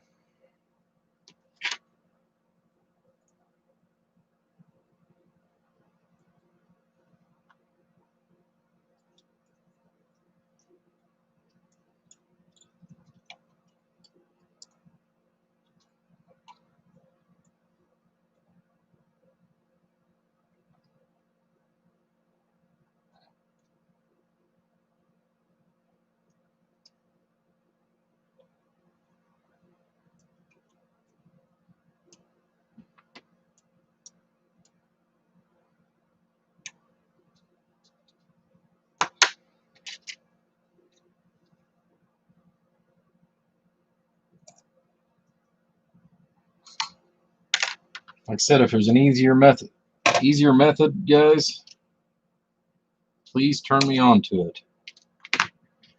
I know this is something that none of us enjoy making, and like I said, this was one of the easiest methods that I came up with. Sitting out here pondering and doodling one day, because a lot of us are looking for symmetry.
Use PayPal method, yep.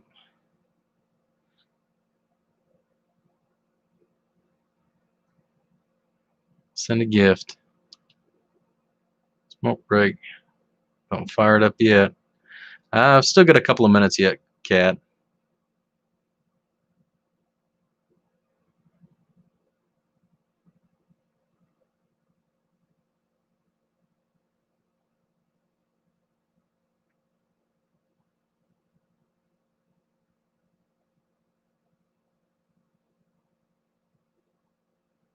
Oh, you're gonna go for a 16.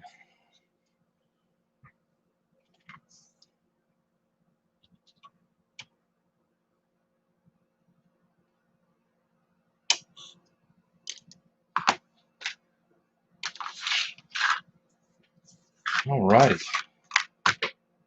There we go. That's done. We get that. That's put back in place. That's done. That's taken care of. Our output's done. We've already retuned our pass-through. Okay. Check to see what that was. Okay. Now we're going to hook everything back up. You're back. Okay. Let's see where we're at.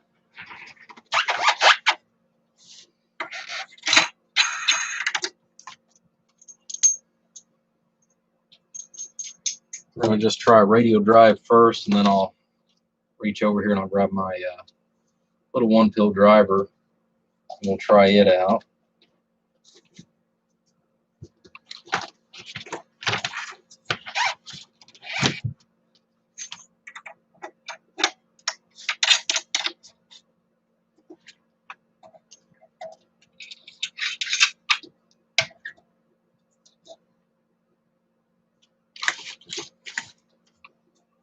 Okay.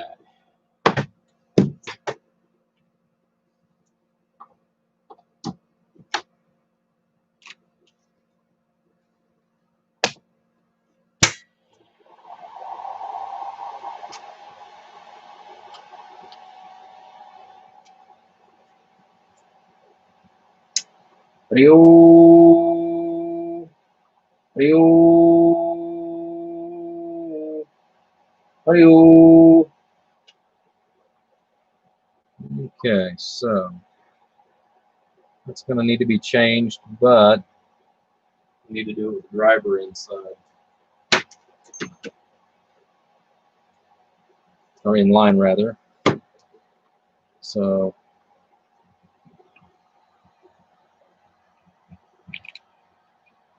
quick look here. All right, like I said, just with radio drive. Like I said, we're going to have to go back and make a small change. We're going to do that after the driver in. So 5 volt back to the radio in reverse. 5 volt back to the 5,000 watt bird dummy load. 500 watts in peak and 250 in RMS. So we did actually gain a little bit of power, but we also gained a little bit on the input reflex. Radio, radio. So we went from 400 to about 425, 450-ish RMS. Radio. Yeah, we gained about 20 bird, just with the small changes that's already been done. So, like I said, we'll go back and we'll touch up that input. But we'll do that after we slide the driver in place. So let's shut that off for the moment.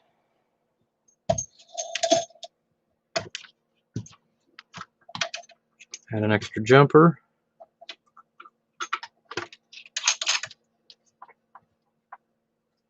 To here. Tum, tum, tum.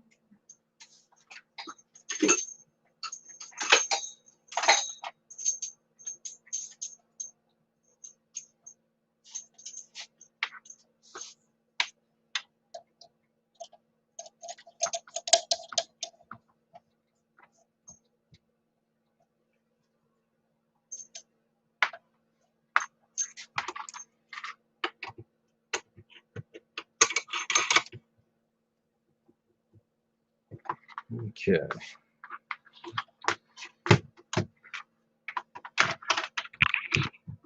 So we get the little 1-pill driver here on the workbench.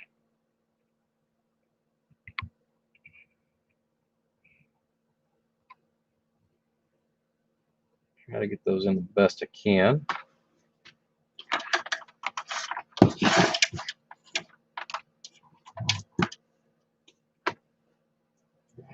Let's see here. Power to the 1-pill. Still got to build me another driver, like a 1x4 or something. Okay.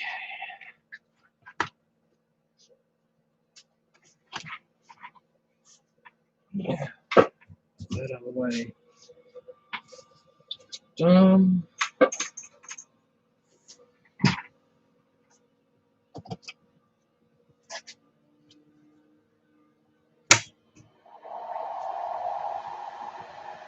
Okay, now I don't have a variable on the amp on the small driver, so we're gonna start up kind of low, see where we're at. Of course, I'll have to change out the slugs here in a moment too.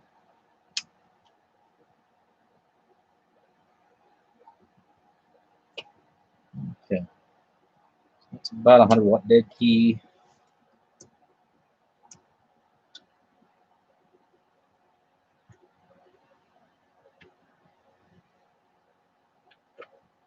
The 500 watt slug there.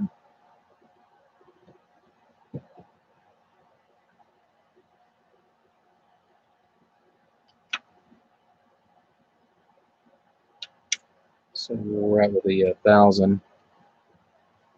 Checking out the input drive, and we'll see what the reflect back to the driver is, because that's the one that, like I said, we need to work on. Hello, audio. Hello, audio. Yeah. So, we know where we're at on that. We need to get that down.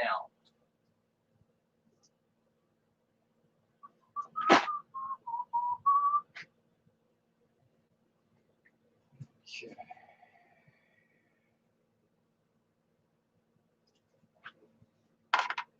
So let me make some adjustments here real quick.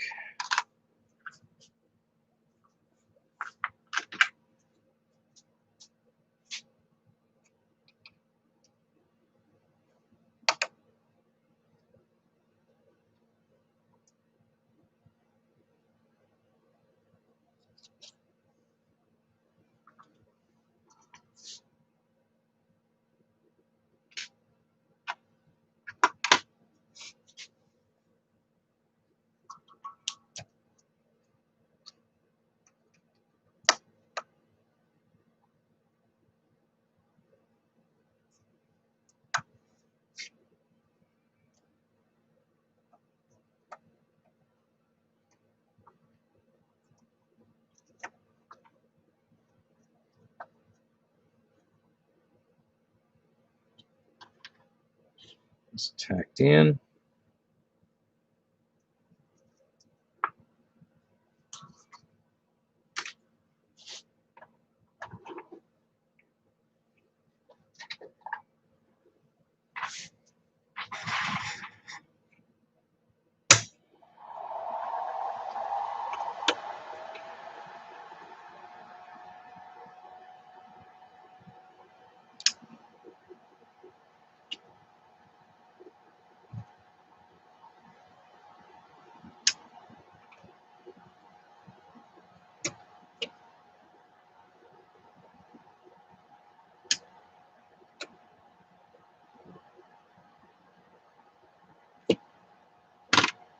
Okay, so we're gonna have to make some other changes.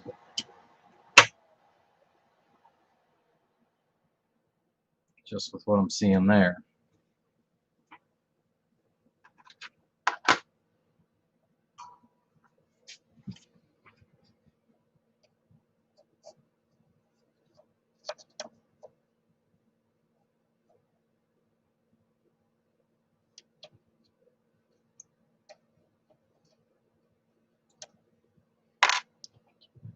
Bear with me here, guys. We're going to try to make another small change.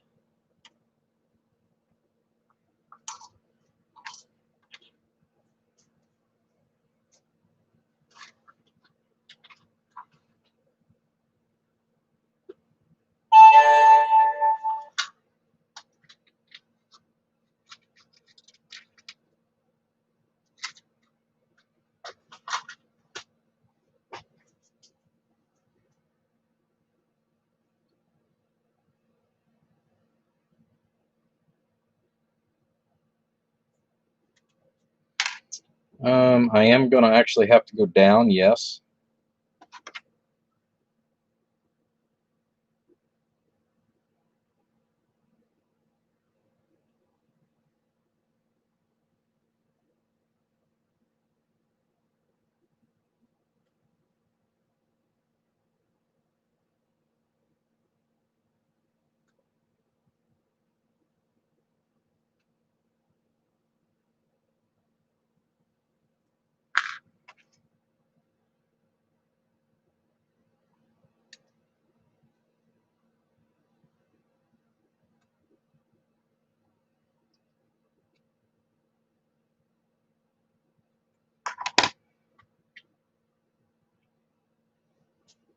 So while I'm working here, like I said, I'm going to make one small change and then kind of go from there. We'll see how this thing operates then.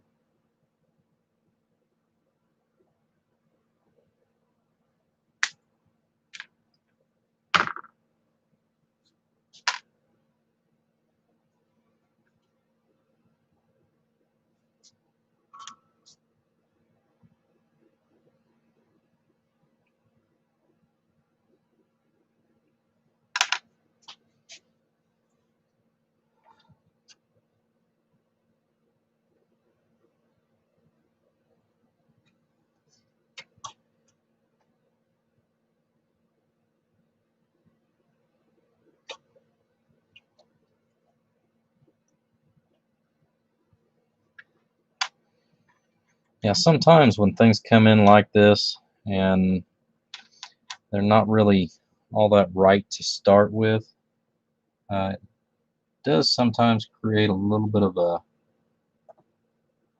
a curve.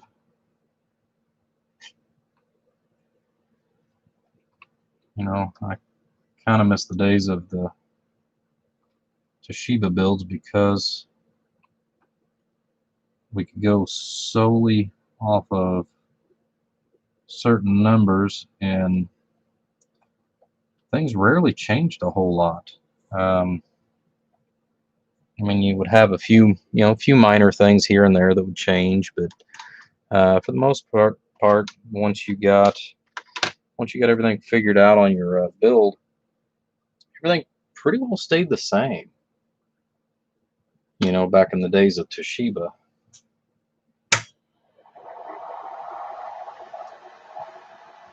And so.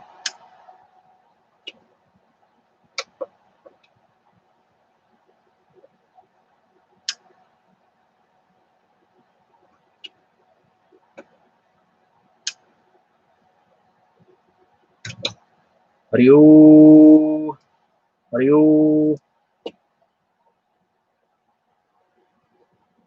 Okay. Well, I can tell you right now, the reason why we're having problems is the mismatched pills that are in this thing. It's the reason why this thing has been worked on a couple of different times. Like I said, 3 of the transistors are not HGs. So, like I said, I see a discrepancy, and I know where it's at in the circuit. And I'll show you guys. And I was hoping, for the customer's sake,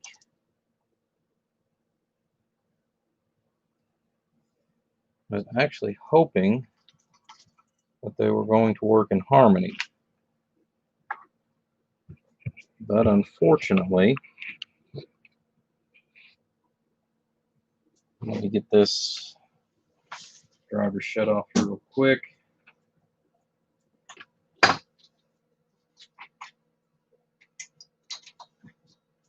If you guys remember right, and this is probably the reason why for the oddity, whenever I told you guys I pulled out a 100 ohm resistor. Okay, so we set everything up. You know, this one, the feedback basically just fell off in my hand. Okay, this one, the little 10 ohm, gave off just a whiff of smoke, and that's the reason why you've seen it go down on the down on the wattage, and that all of a sudden spiked. That's because the transistor that's been handwritten HG, which I think is some kind of a P100 knockoff, God knows what. I mean, you can tell that, you know, 16T2, I'm not real sure. I know it says 2879, but that transistor is not what it should be. Like I said, you can see down in there, you can see where it let go on this one. That's the one that somebody had put a 100 ohm transistor in, or resistor, I'm sorry. So, yeah, fake HGs. Why? I have no clue why. So that means we get to pull all these, and I get to call the customer tomorrow and tell him the bad news that it's going to cost him an extra 120 bucks that he may not have wanted to spend in order to fix this. So we cleaned up a lot of stuff, put a lot more stuff back right, and unfortunately she's going to need a set of transistors.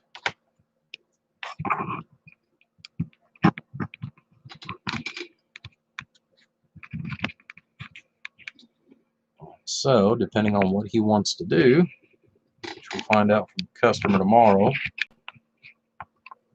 Get my camera to stay back up there. Get in there, crazy thing. There you go. All right, so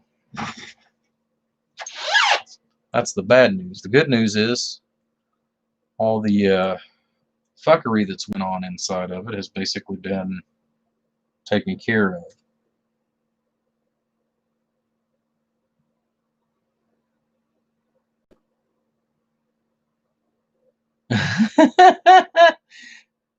Yeah, I'll have to share that one.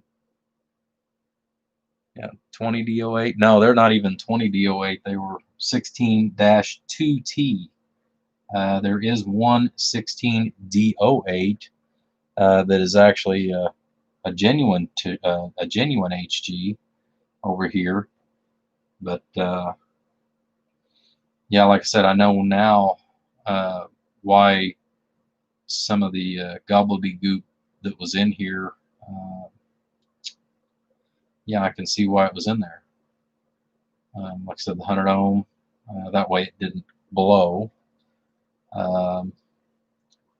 This side, like I said, it fell apart in my hands, as you guys seen that earlier. Handwritten HGs. The print on the transistors aren't even straight. So yeah, this is not going to be good. Like I said,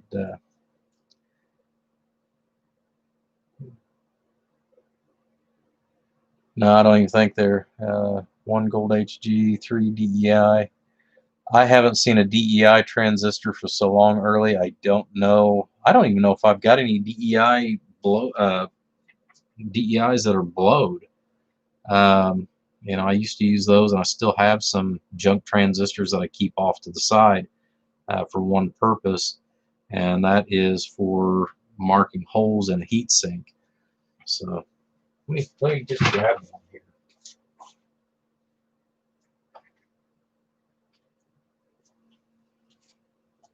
You sift through.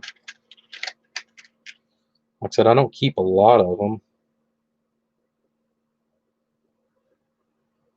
So there's a PP100, but it's a 15XH. Toshiba. HG. Toshiba.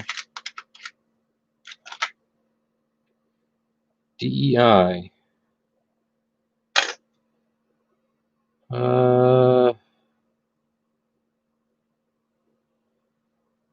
That one's a 14-2Q.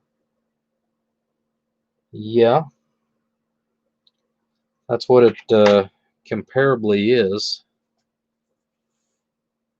Yep, that is comparably what it is. Now you also have to remember this is running more than 12.5 volts, and most of you know that 13.9 is critical mass on a DEI. You really don't even want to run these at 14 volts. You know, 13.9 is, like I said, you know, you're already at critical mass on a DEI transistor. That was actually one of the worst points in them. So yeah, that's yeah, wow, that's sad.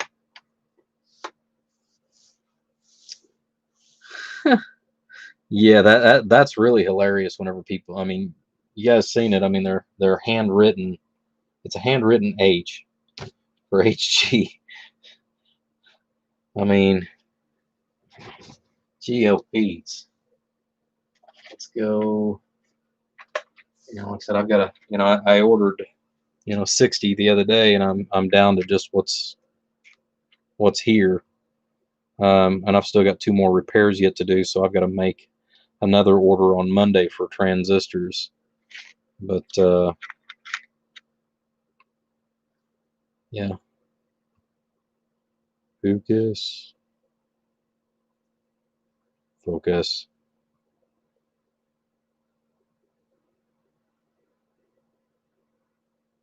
I mean, somebody had pretty decent handwriting, but yeah, there's a big difference between,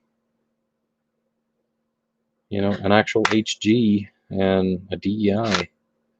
Which, I mean, everything that I've pulled out, capacitors, you've got what, handwritten handwritten capacitors. Yeah, you know, granted, I understand why some people actually take the time and take some of the no, um, you know, I don't know, of any reputable builder that would even go through the trouble to fake an HG, you know, fake a DEI for an HG. I mean, that's just, yeah. Check that cap. Well, those caps are brand new because I actually put those in there with what it was supposed to be. The 2 original caps that were here, originally the other 2 tested low, so I put, you know, they were almost in the ballpark. You know, they were at 300-ish, but they weren't quite what they needed to be as far as on that. So like I said, we're gonna have to pull all 4. I'll pull all 4 of them, and I'll just tell him he's gonna have to replace all 4 of them, not give him an option if he wants to go ahead and actually have it fixed. But once I pull those out and show him, yeah, that's bad, guys. I mean, that's, you know, trying to knock off an HG with a DEI. You know, these things aren't that ungodly expensive at this point with the HGs. I could have seen if somebody tried to handwrite Toshiba on them. Okay, you know, I could accept that, but an EEI, come on.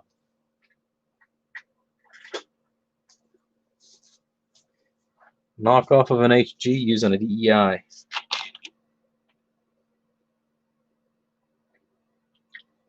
Like I said, I wasn't sure, Fat Cat, as far as what you know, what I had to actually deal with. You know, I could tell that there'd been something handwritten on top of it.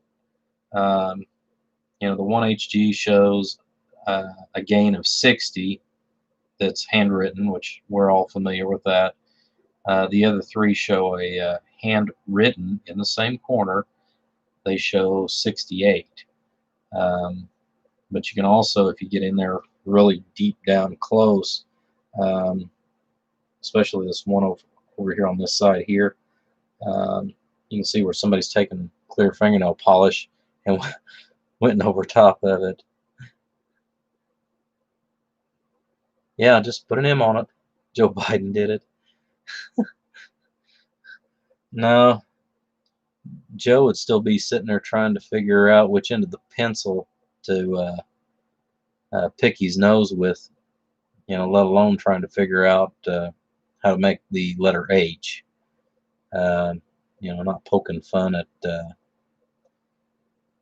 our new illustrious commander-in-chief of the U.S., but yeah, yeah. Not even Joe could have done that. Alrighty, well, I guess at this point, like I said, we're going to bid you guys adieu. I'm going to go ahead and shut down for the evening in here, and I'm going to leave this one set right where it's at. Call the customer tomorrow, and like I said, I know that he'll go ahead and have me put a set in there. I know he's not going to expect the added cost for it, but there's really no other way around it. I wish there was, but there's not. Alright guys, you take care. Yeah, it was stolen, but alright guys, you take care, and definitely appreciate the you know, QSO this evening.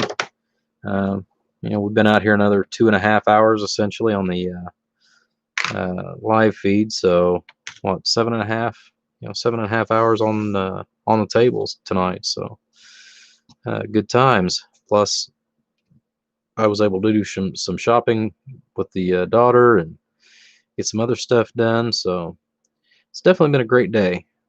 Alright guys, I appreciate it. You guys all take care. Have a great night. Bump bump.